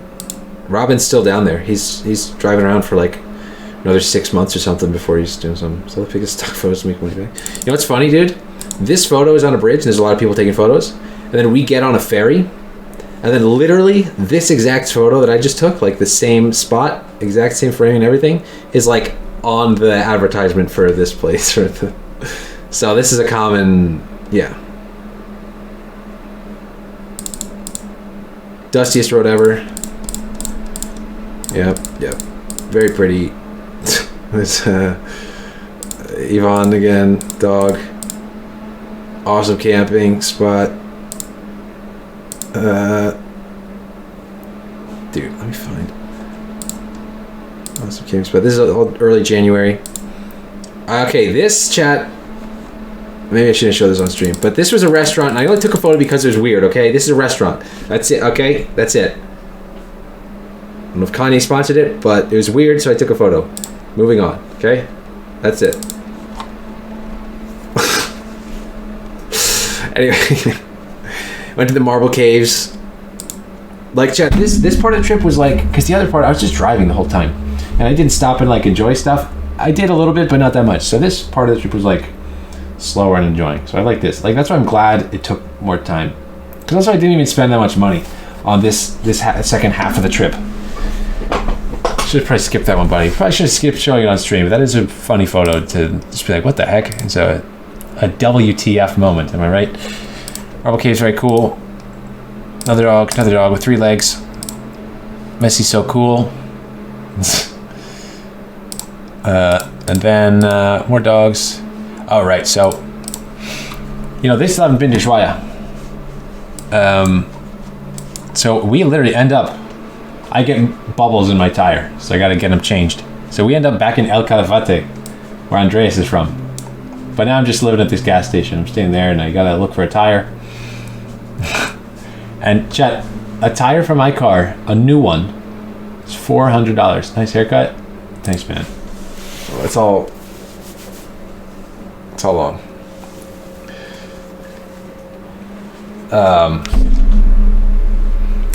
What do you think of the beard, XL? We're gonna shave it on stream. The facial hair, not really beard. Anyway, dude, one tire for my car cost $400 US. So the dude is literally like, dude, put on your donut tire and drive to Chile. So literally, I drove on the donut tire all the way to Punta Arenas. I'm not a fan. Yeah, neither am I. We're gonna shave it. Yeah, it's all just for, it was for the trip. But I got home yesterday and I'm shaving it. So, go to Punta Arenas, get a new tire, go camping some more. This is the, and then this is another part I got. Wait, did I skip something? No. It's the link for the sway bar. Fixed that myself. That was a photo I sent to someone. Leaked again. Eating tuna and crackers like I'm in DayZ. Fantastic, dude. I was living the DayZ life. I went camping. There's Vio again. Messi's so cool. Yeah, Yvonne started writing Messi sucks while we were in Argentina, and I stopped him and I just like, no, I'm not getting lynched. Messi is so cool. Number 10. New tire, $60 in Chile. Got that fixed. Rasmussen, that's from Tarkov. That's why I took a photo. He turned Argentina. Yeah, hate on Messi. Went and saw some cool ships and stuff. The remakes of the Beagle or whatever, Darwin's ship, and Hog went camping. Dogs, went and saw Torres del Paine, chat. 20-kilometer hike. Very pretty, very pretty. Heck yeah, dude. Some guy took a photo of me. He took a lot of photos of me, even though I was like, I didn't even ask for a photo. He asked for me to take a photo. He's like, I'll do you too. I'm like, okay, sure. So, whatever. Yeah, dude, you should see me after Peru. I was like, yeah, dude, I blended in Argentina. Dogs. Went horseback riding again. Oh, dude. So, here's the deal. I completed a loop of Argentina, and I'm so far south again, and I'm just like, man, I just have to kill time. I'm still just waiting. It's like end of January. It's like late January, like around the 20th or something. I get back into Argentina. I'm back at El Calafate, and I'm just like, I'm tired, you know? I just want to like chill out. And this gas station, it has free Wi-Fi, cheap food. I can just go in there every day and charge. There's a big lake that I can go hang out at and like kind of bathe in. So I'm just like, all right, I just I'll just live here until I have to drive north again. So for the whole month of February, basically, I just lived at that gas station. Every day I'd go in the morning, buy a muffin and a water, charge my phone for like a few hours, go on YouTube, whatever, drive over to the lake, work out, eat some stuff, lunch, take a shower in the lake or whatever, listen to podcasts, read a book, whatever, go back, get a burger at the place, and yeah, and just go on Discord at night, rinse, repeat until I finally got like, okay, go back to Uruguay. But this night, this is where I was parked, right? There's so that was basically the whole month of February covered right there in that little bit. Not very eventful, except for this part. So all these people are like other overlanders and stuff.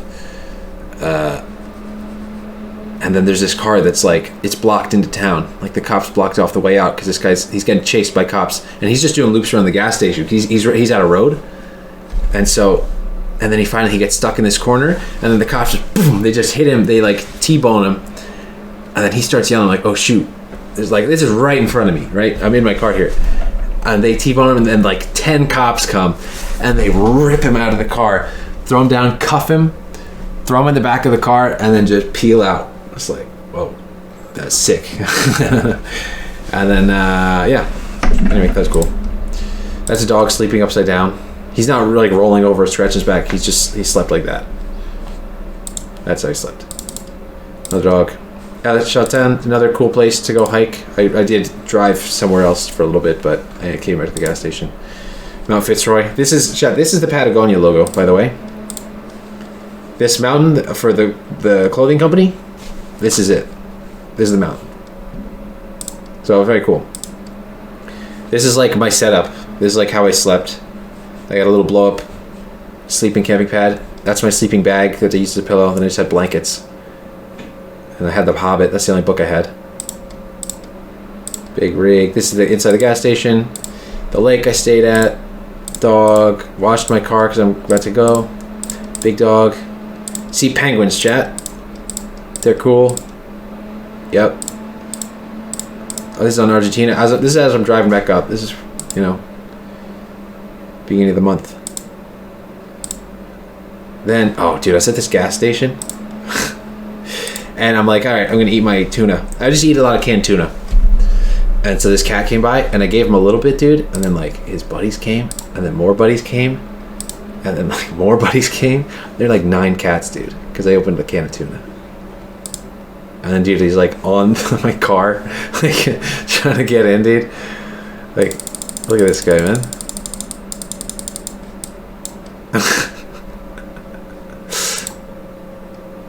Dog.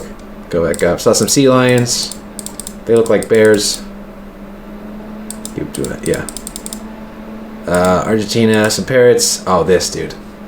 This is me. This is like 2 weeks ago. Dude, like, look at this, dude. I'm beat. The old gas station photo. Yeah, this is exactly what I mean. This is like, this is the after photo. Let me find, scroll way up.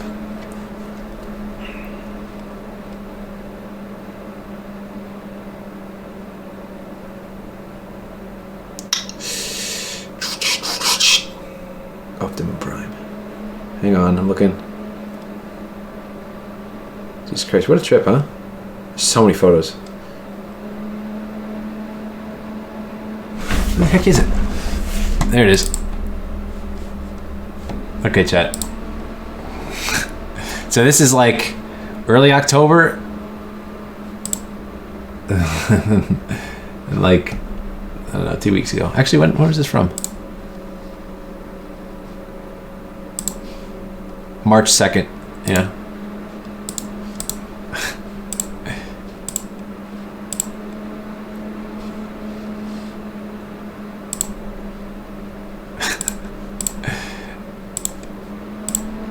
Yeah.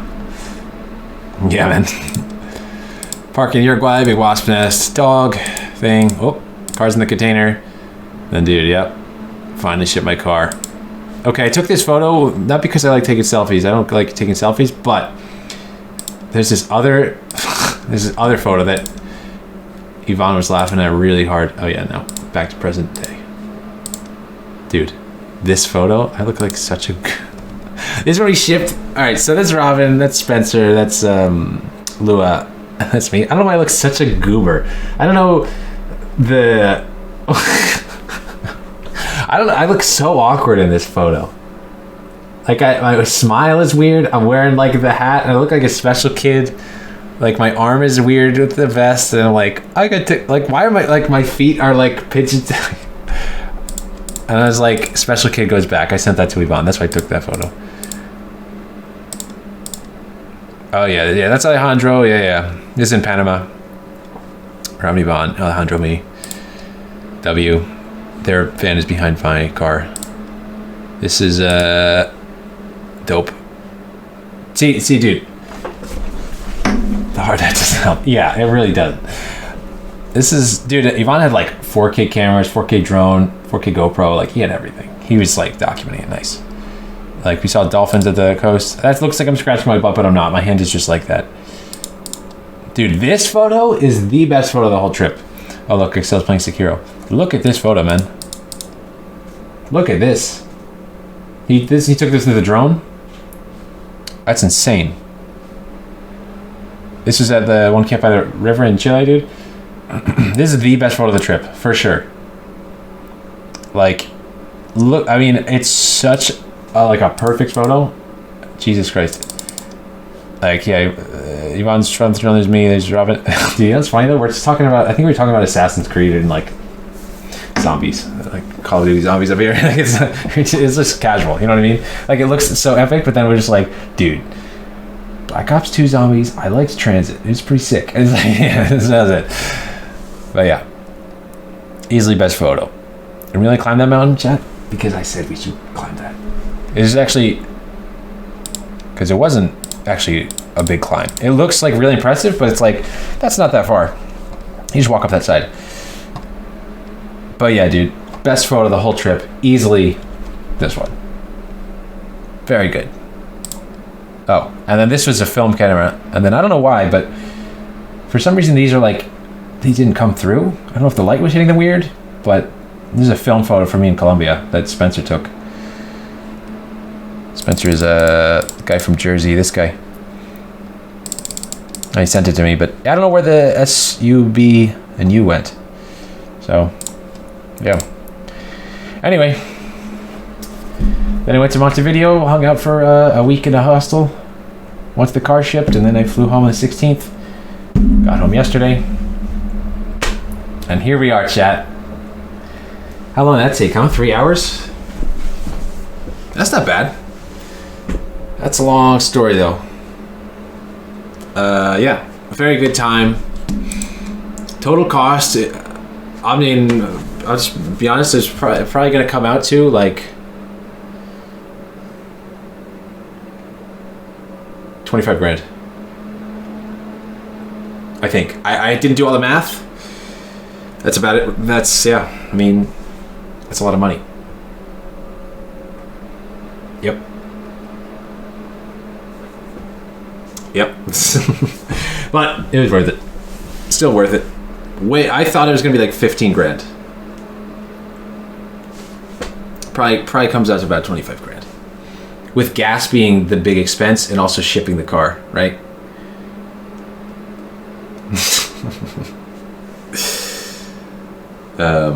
Definitely want to demonstrate. Would you do it again? Yeah. I mean, here's the thing. I remember at some point in like January, I started kind of doing some like. I kind of started just in my head doing some math, and I did finish it because I'm like, well, the trip's not over. But I'll start going through it, right? Because like gas is expensive. Also, oil changes. I got like almost a dozen oil changes, and oil's more expensive. Like in Argentina, it's $90 for oil. Like I still did it cheap. That's the thing.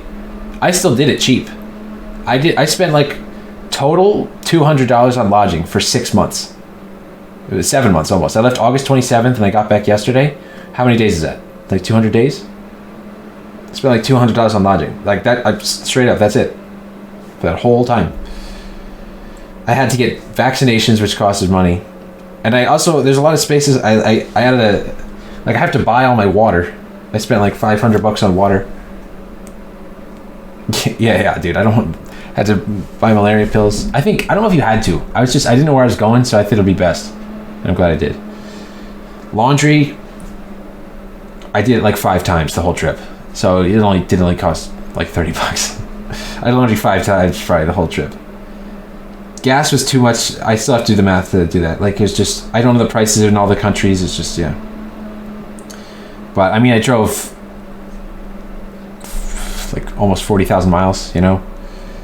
ATM fees too. Like, how many times I went to the ATM? Probably average $5 ATM fee. Like,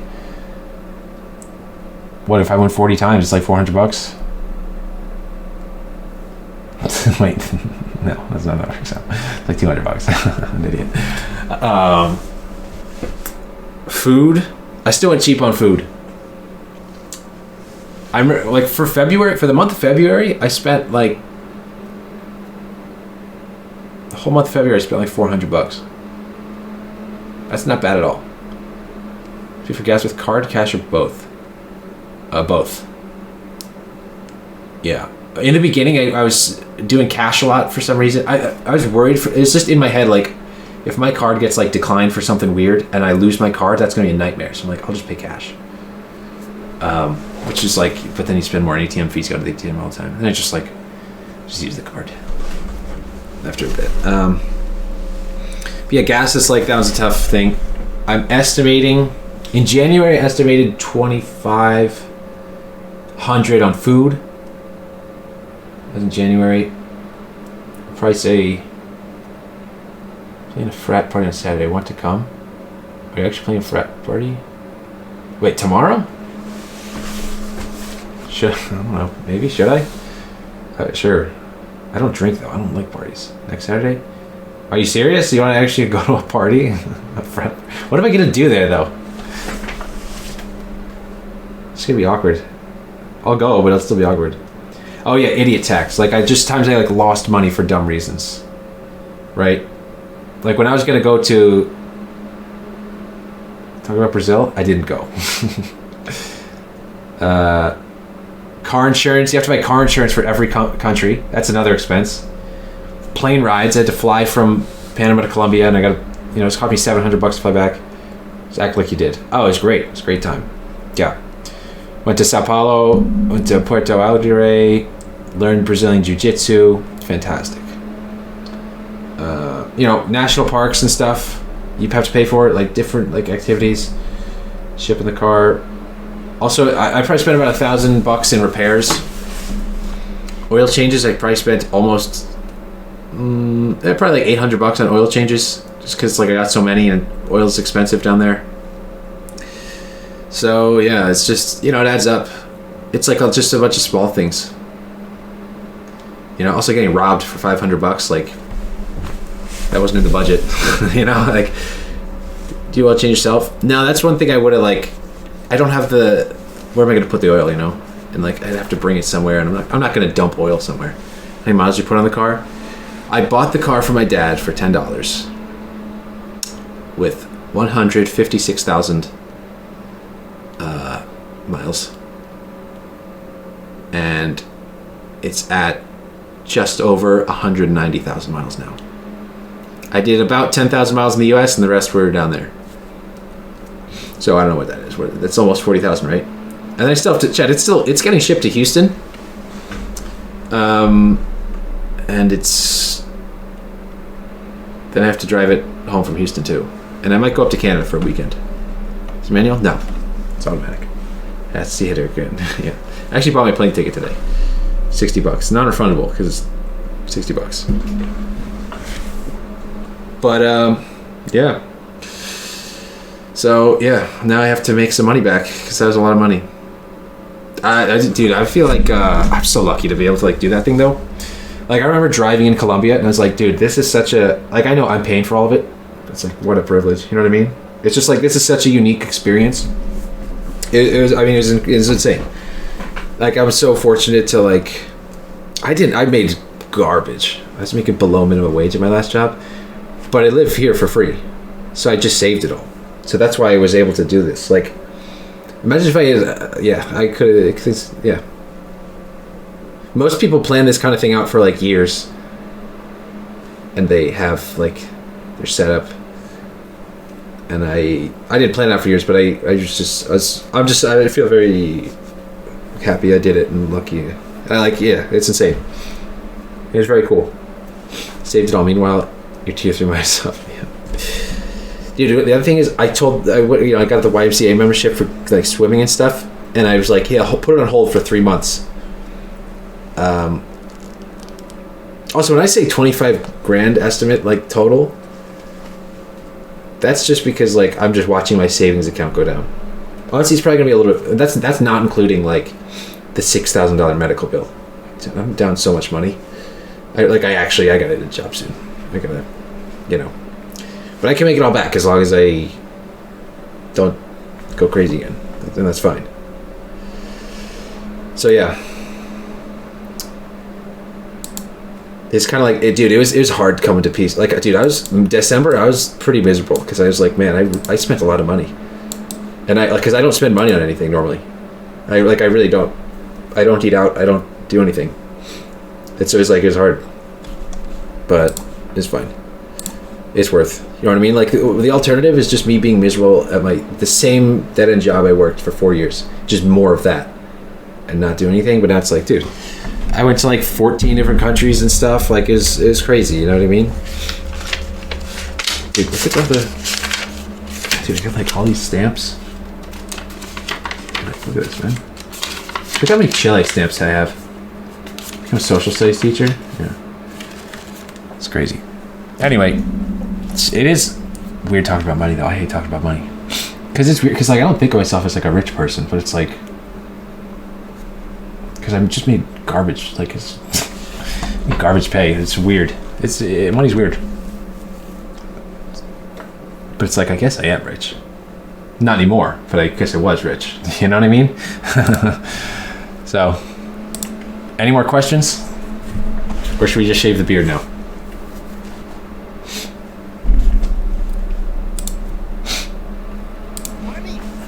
Yeah. Money, money. I love this. Get off, you worm. All right. So here's the thing, like, I got a razor and I got this, and I was gonna do it in the bathroom, but my dad's like, because I told my dad like, no, I'll just burn it off. Actually, that's what I normally do. When I trim my pubes, I just rip it out, but. So there's this. You're saving on the largest American expense, rent and mortgage. Yeah, exactly. Yeah, I mean, it's like, it's fine. It's fine. You know what I mean? It's also just like I've never spent a lot of money before. The biggest thing I ever spent was like it cost me $3,000 to fix my car a while ago. Yeah. Well, also, here's the other thing about my car, right? It's shipping it back. It's basically just buying my car again because that's about what my car's worth. So it's like regardless, if I had somehow sold it down there, like I'm at the same spot basically. You know what I mean? Yeah, and like and that still would have been for a bad car. Like, I would have wanted to buy a newer car, and I would have spent more money on a newer car.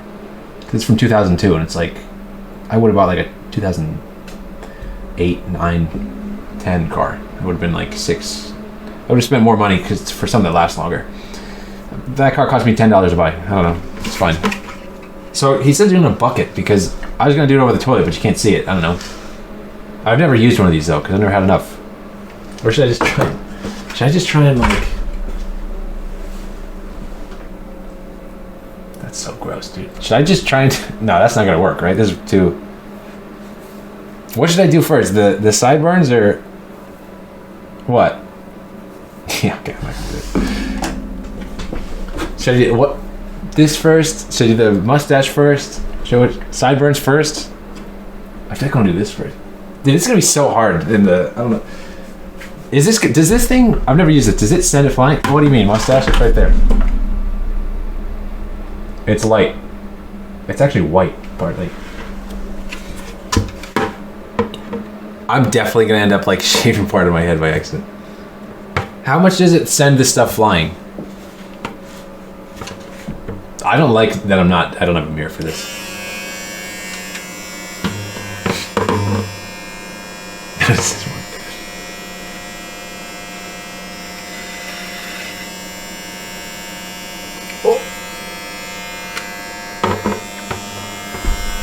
I can't see that way though. Oh, hang on.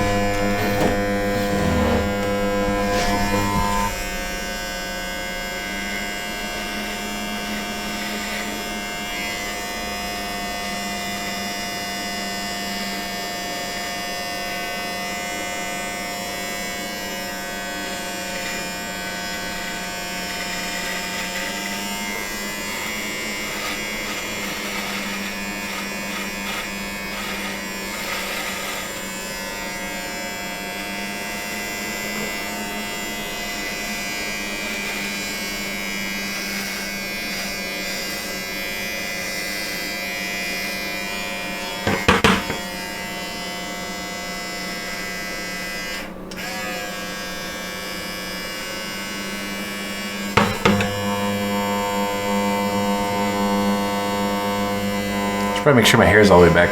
I got a haircut soon anyway, but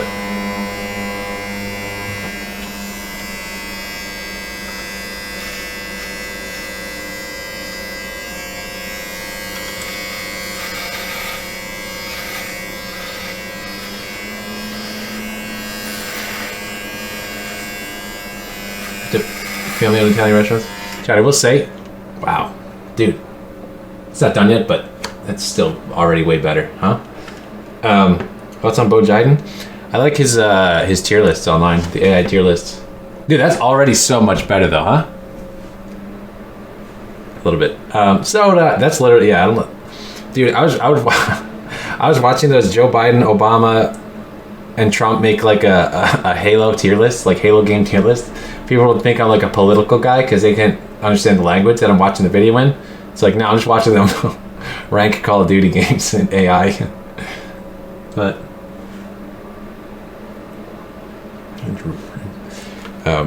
dude, I ate so many like mom and pop places. Dude, that was the best. The food. Whoa! Colton! No way, dude. Heck yeah. Thank you, You dog. might just inspire me to make that trip. Dude, it's worth it. Learn some Spanish. If you need any advice, dude, I'm there. I feel like I got pretty decent at it. It's a good time. Also, there's different ways to do it. You don't have to take a car. There's also places in Chile you can rent a van that's already kitted out. Don't know how much it costs though.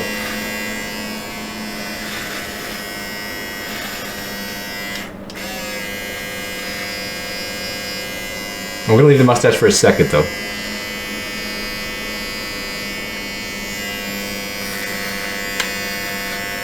Yeah, that looks pretty. Okay, that doesn't.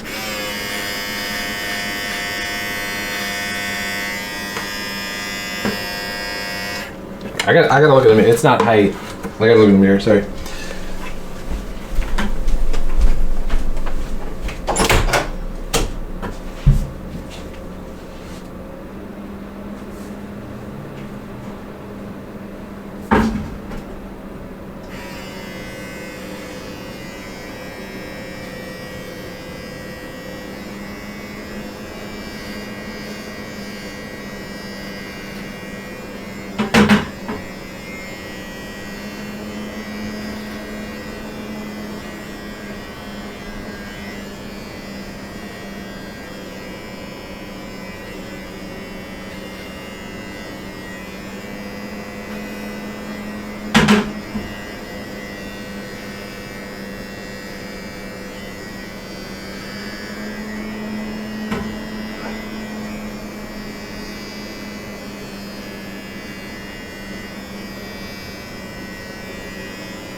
Dude.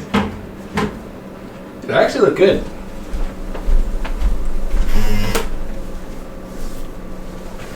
So they actually look good. Like, it's not even fully shaved.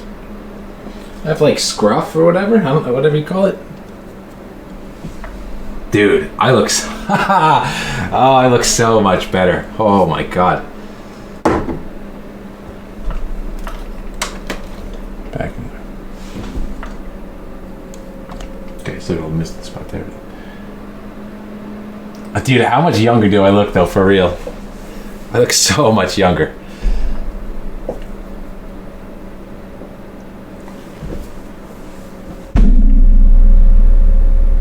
I haven't seen my chin since November.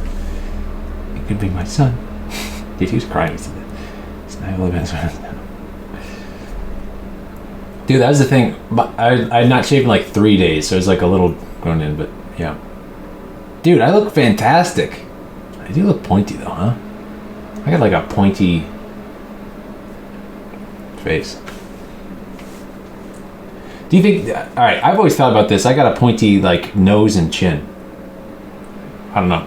Not in like a chiseled, angled way though. Like not in that way. Just like, it's just like, man, that's pointy. Jeremy's confused. Confirmed. Oh no. Jeremy's gotta be Irish, right? He's gotta be. He's from Boston.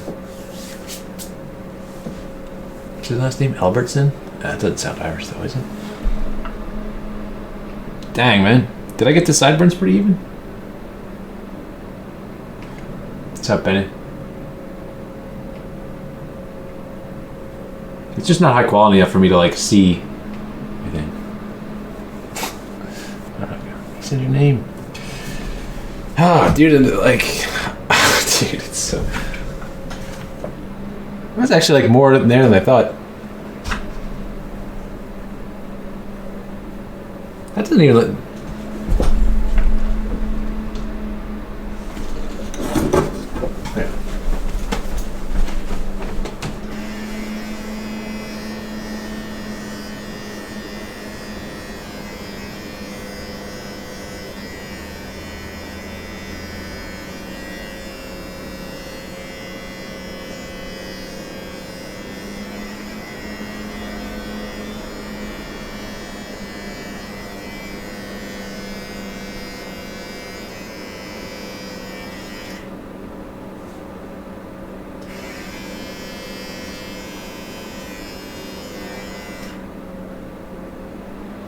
Yeah, okay. Got it all. So, missed some. Yeah, I think I got another. Missed some. How do I shave my head right now?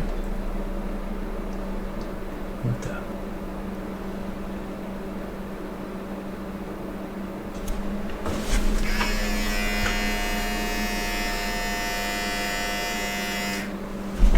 Did I get it all?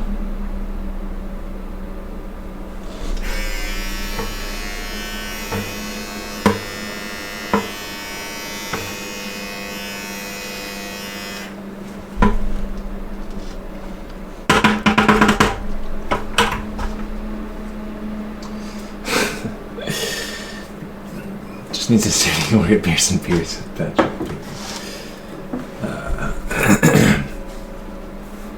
I look so much better, huh?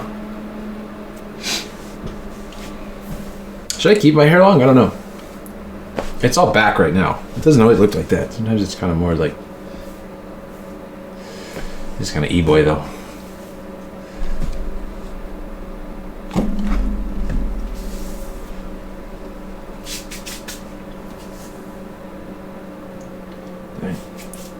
Guess that's what men do. Okay. Yeah. Okay.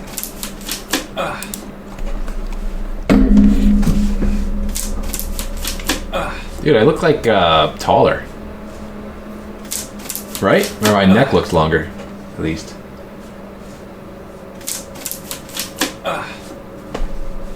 Oh, the other's still going. I don't have my headphones on.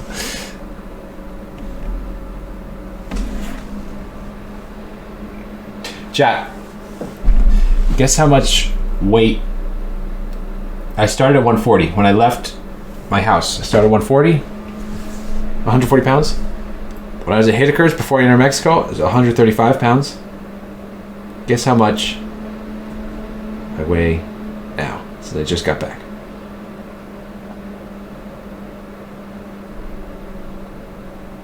Living on the road. Take a guess. What's this clip? 250. Close. Yes. Guys, Okay, yeah. next stream. Flyweight division. No, not flyweight. Close to bantamweight. Wait. Flyweight's 125, right? Or is that strawweight? 155. No, dude. I weigh 141 right now. I actually gained it back. I'm pretty sure I went probably almost down to 130 when I was down there. I never weighed myself because I didn't have a scale, obviously, but I was like, I think in February, I was just like, dude, I should just get back into shape. So I was just working out, just doing push-ups and like squats and lunges and planks and all that jazz, jumping jacks, and then just eating. I ate so much canned tuna. Bantam's, oh, then featherweight. Oh, my bad, yeah. Featherweight's 145.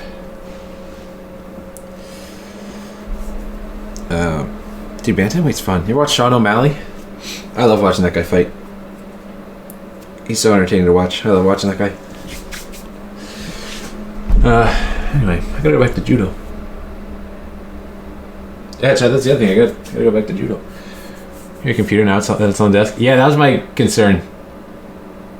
How bad is it? Show me Sean O'Malley. Put on a compressor. I don't know what that is. Sorry. Dang, thank you, Colton. That's huge. Jesus Christ. I'm mad lad. Yeah, so I think in either this July or maybe next July or in the next 2 years, I'll probably try and go up to Alaska with my car. Go up to Dead Horse, Alaska. That's the very top. That's the other end of the Pan American Highway, and then I can complete the Pan American Highway. Because I've done a lot of it now.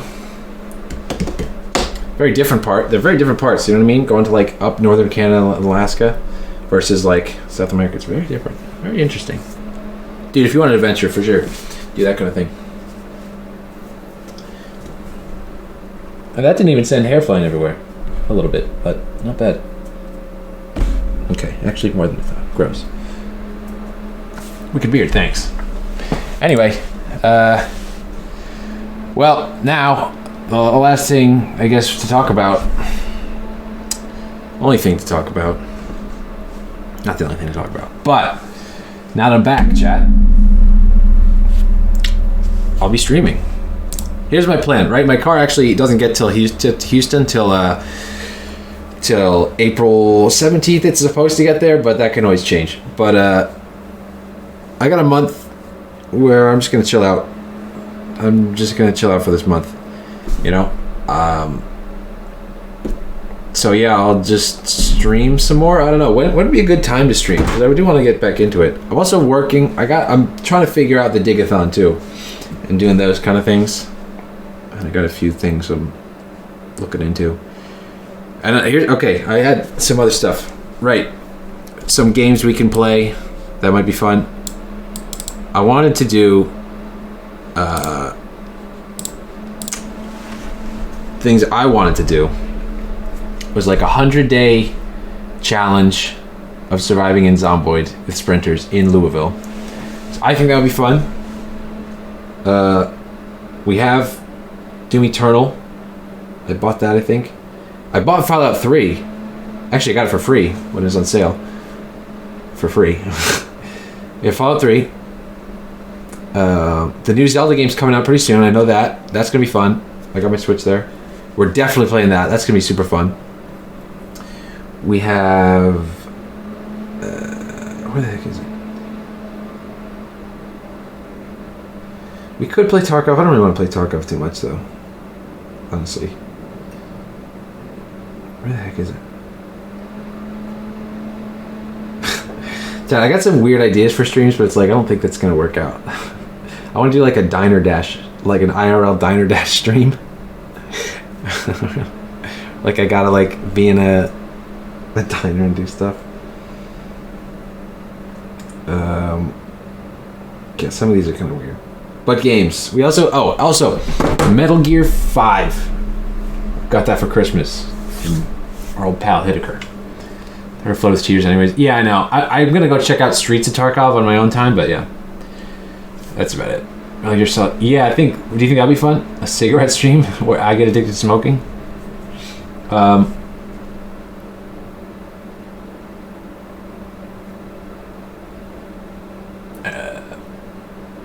Dude, it's pale right there. See that? Where are the... Anyway.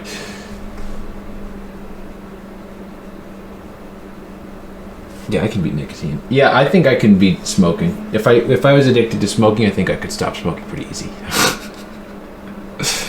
Yeah, it's a bold claim, but I'll stand by it because I'm never gonna smoke. So I don't think it's in the cards for me. Get addicted. No, it's not fun. And then quit. Yeah, I still think I could. I'm not saying it wouldn't be hard. I just think I could. I don't know. I reckon I could. I got a lot of confidence. Yeah. German's illegitimate son breaks addiction line. Dude, imagine that as like a strong-willed beast of a man. Dude, I was like, dude, everybody, there's so many doubters when I was like, oh, I'm gonna try and drive to the southern tip of Argentina. Dude, when I was in the hospital, the ER, the doctor, it wasn't even relevant. I just told him about the trip because we were just talking. It was like, really, you're gonna drive through Mexico? Okay, yeah, sure, okay. Dude, there's so many doubters, and it's like, I did it. Lick my balls, like, you know what I mean? Like, oh, okay, sure, you're gonna, yeah, no, yeah, okay. And then bada bing, bada boom, did it. Without even speaking Spanish, man. Didn't even know Spanish. My Spanish is still really bad. I didn't pick up on much, fortunately. I kind of want to finish speaking Spanish. Because the other thing is, dude, I've met so many people that can speak multiple languages. It's like, dang, that's so cool. And also, I read this statistic. I don't know how true it is, but it's like 40% of people are monolingual, speaking one language, and then like 43% of people are bilingual. So like, you're not even in the majority. I'm not even in the majority speaking one language. That's really cool. Dude, Robin and Yvonne, French, English, and Spanish. I went to a Korean restaurant a few days ago in Montevideo. The waitress spoke Korean, Spanish, English, and something else. I don't know what the other thing was, but 4 languages, dude. That's crazy. Yvonne, dude. Yvonne. Oh, actually, you know, we can watch his, look. So, when we were driving, he put the GoPro on my car. And, yeah. I ended up... This road ended up goofing up one of my tires because I didn't have that suspension piece, but... Whenever... Because he's doing... He puts... I think this one, he ended up in Bolivia, but... Whenever he gets to the bottom of Chile, I think we'll watch that episode together. Because I'm probably going to be in it. I think I was in one of them for a little bit. Very briefly. Yeah. The Root Sandstorm. So anyway, what do you want to play next?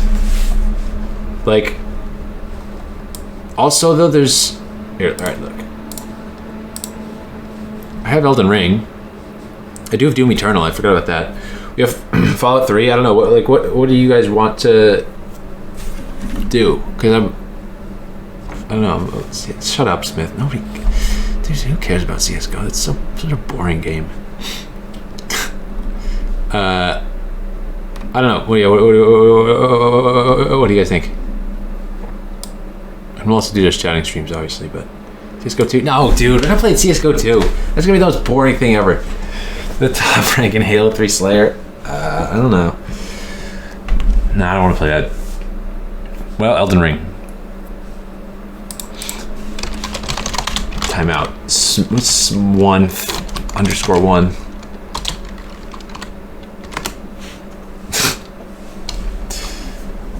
Elden Ring. Give Elden Ring a bit. Oh, that's right. Yeah. Nancy Drew, the White Wolf of Icicle Creek. Nancy Drew. Let's read. Chat. We'll do a. Let's read Goosebumps out loud stream. Yeah, I'll make a fire outside and then I'll read you Goosebumps around a campfire. Getting scared of Goosebumps. Chills. Turns out that might be what you get.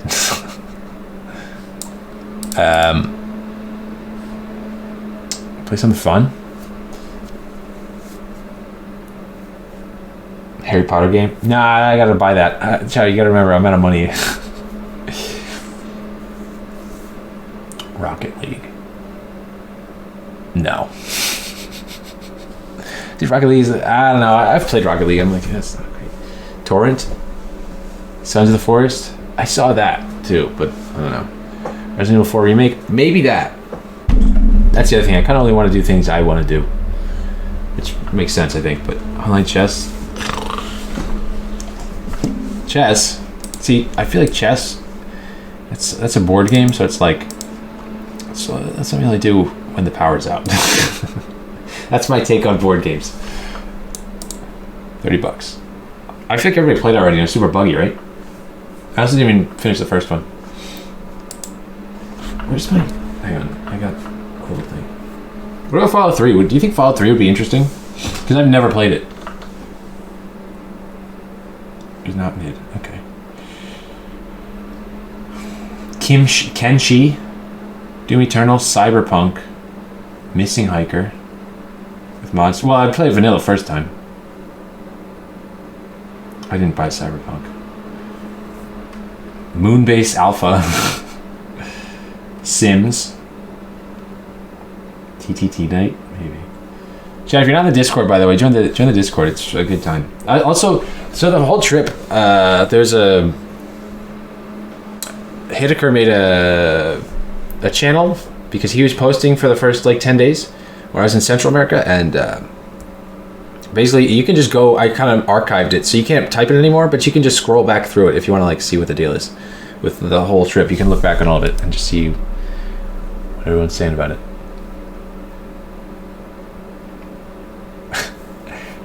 Seems to be good content. No beating New Vegas. Yeah, no, yeah. We already did a New Vegas playthrough. All right, so what are you guys thinking of like the next stream? Do you think it should just? Because I'm down for Zomboid. Oh, dude, I just watched the first episode of The Last of Us today. That's what I've been waiting for. DayZ.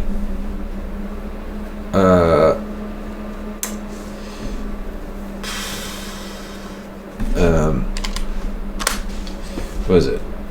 Finish Dark Souls 1? We could. DayZ, Dark Souls 1. Fallout. Okay, here's what I'm leaning towards. I'm leaning towards Fallout 3,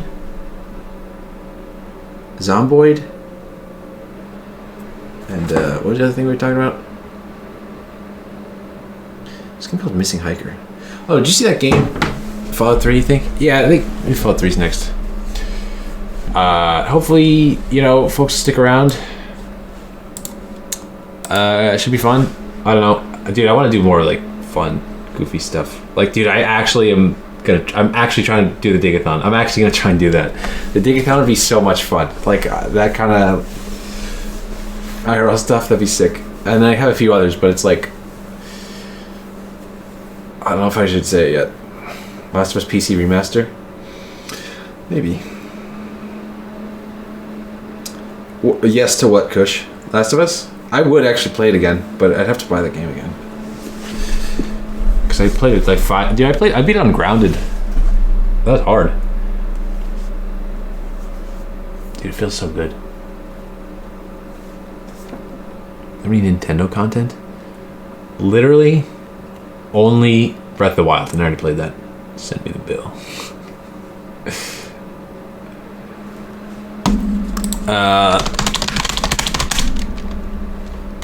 part 1 on PC, right? Actually, you know what? I'd actually be down for that, especially because I'm about to binge the whole show. By the way, am I just got 100 done? Oh, shh! You didn't see that, Smith. That's for my medical bills. Okay, it's gonna pay for 1 month of my medical bills. No, actually, not even, dude. That's gonna suck, dude. Oh, that sucks so bad. Make our next on Wing. Play Codenames. Well, Excel doesn't show up, and Wing's got a life. But Hitchcock we could swing that.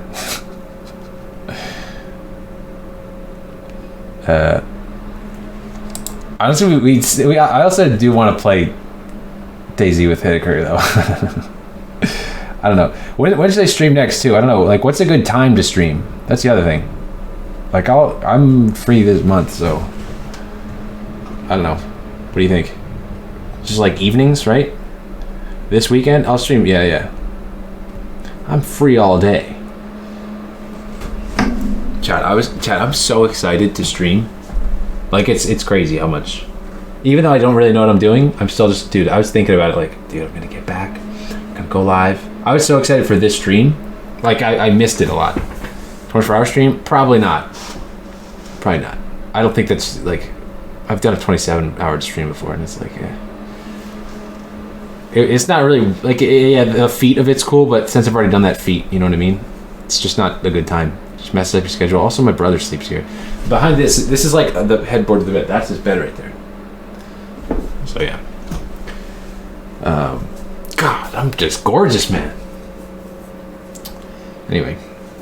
I'm gonna go to judo tomorrow, dude. Dude. I got, my sensei in judo. I guess he collects fridge magnets. And he's like, I told him, like, oh, I'm gonna do the US. And he's like, oh, it'd be cool to get a fridge magnet from Omaha, Nebraska. Even though I'm like, I told him I was going to Argentina. He's like, yeah, Omaha, Nebraska, that's the one. I was like, well, if I go there, I'll get some. And then I went there just to get him some. And also see my mom's old house. And this is the only one, it was hard finding. It's from like some hipster clothing shop, but it's the only thing that said Omaha, Nebraska on it. And so I gotta bring this to him tomorrow. And yeah, hopefully he likes it. That thing, and this thing was in my car the whole time, so this thing went everywhere. And hipster confirmed. I was shopping there for Hittiker, doesn't matter, it's fine. 7. 10.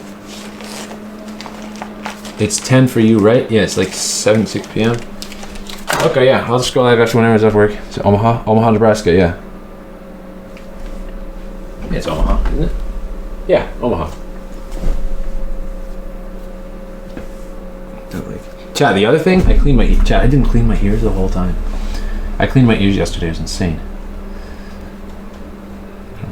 Call that a chicken nugget.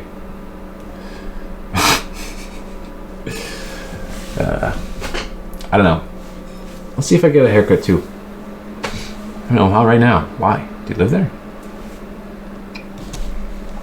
Oh man, it's so good to be back. So good to be back.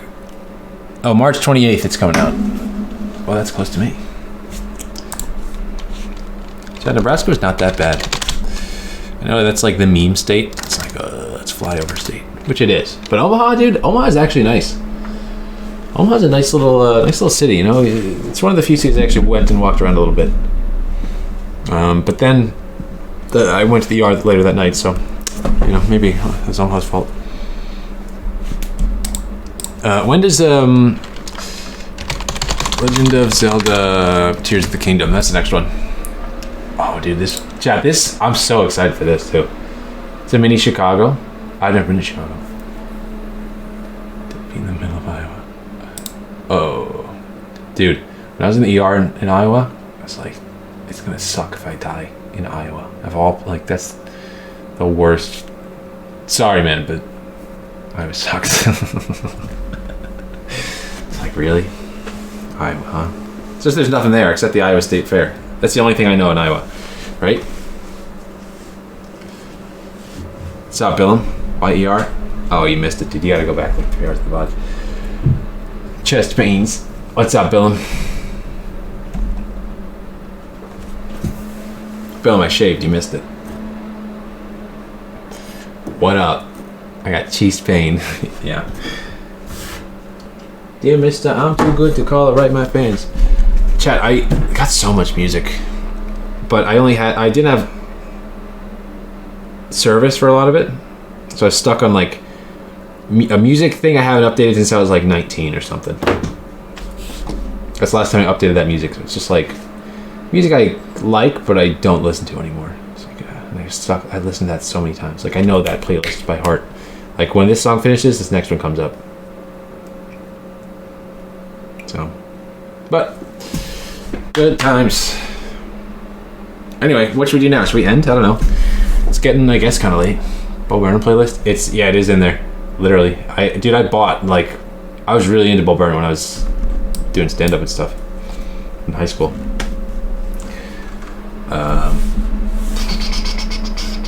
Dude, you know what I just started listening to again? Lonely Island. I've found those songs again. Those are so funny.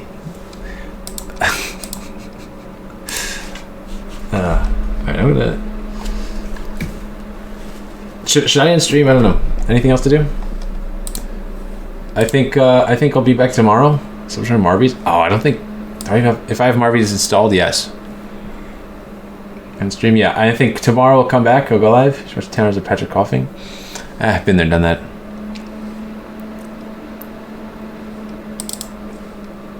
Is Marby's there?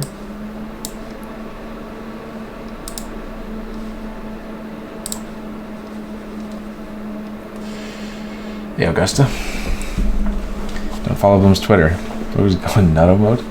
Bill, what were you doing on Twitter? Wait, chat!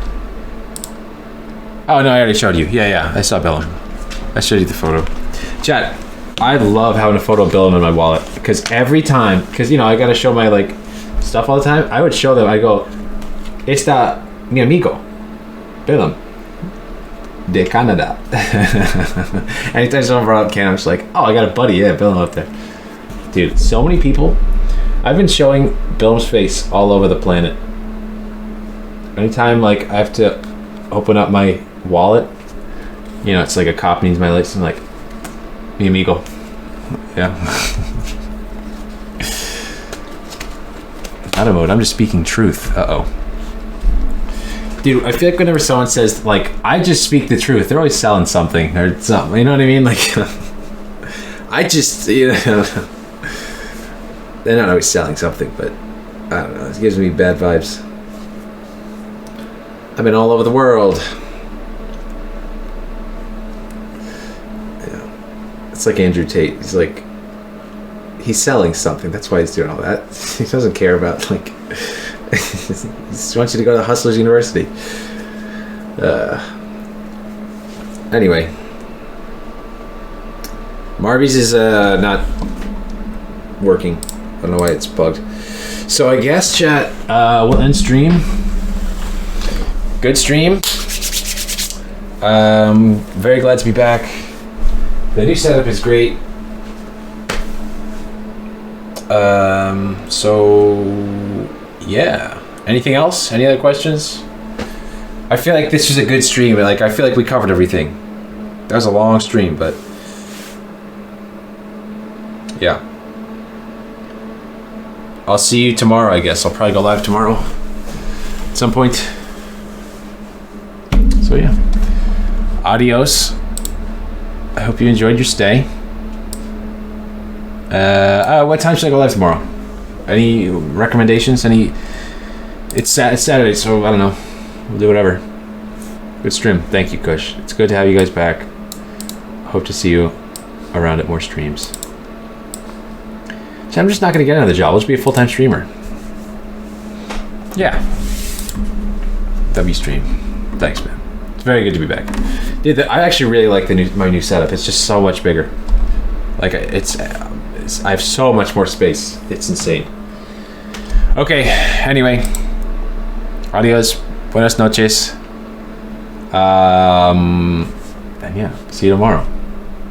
Ta-ta.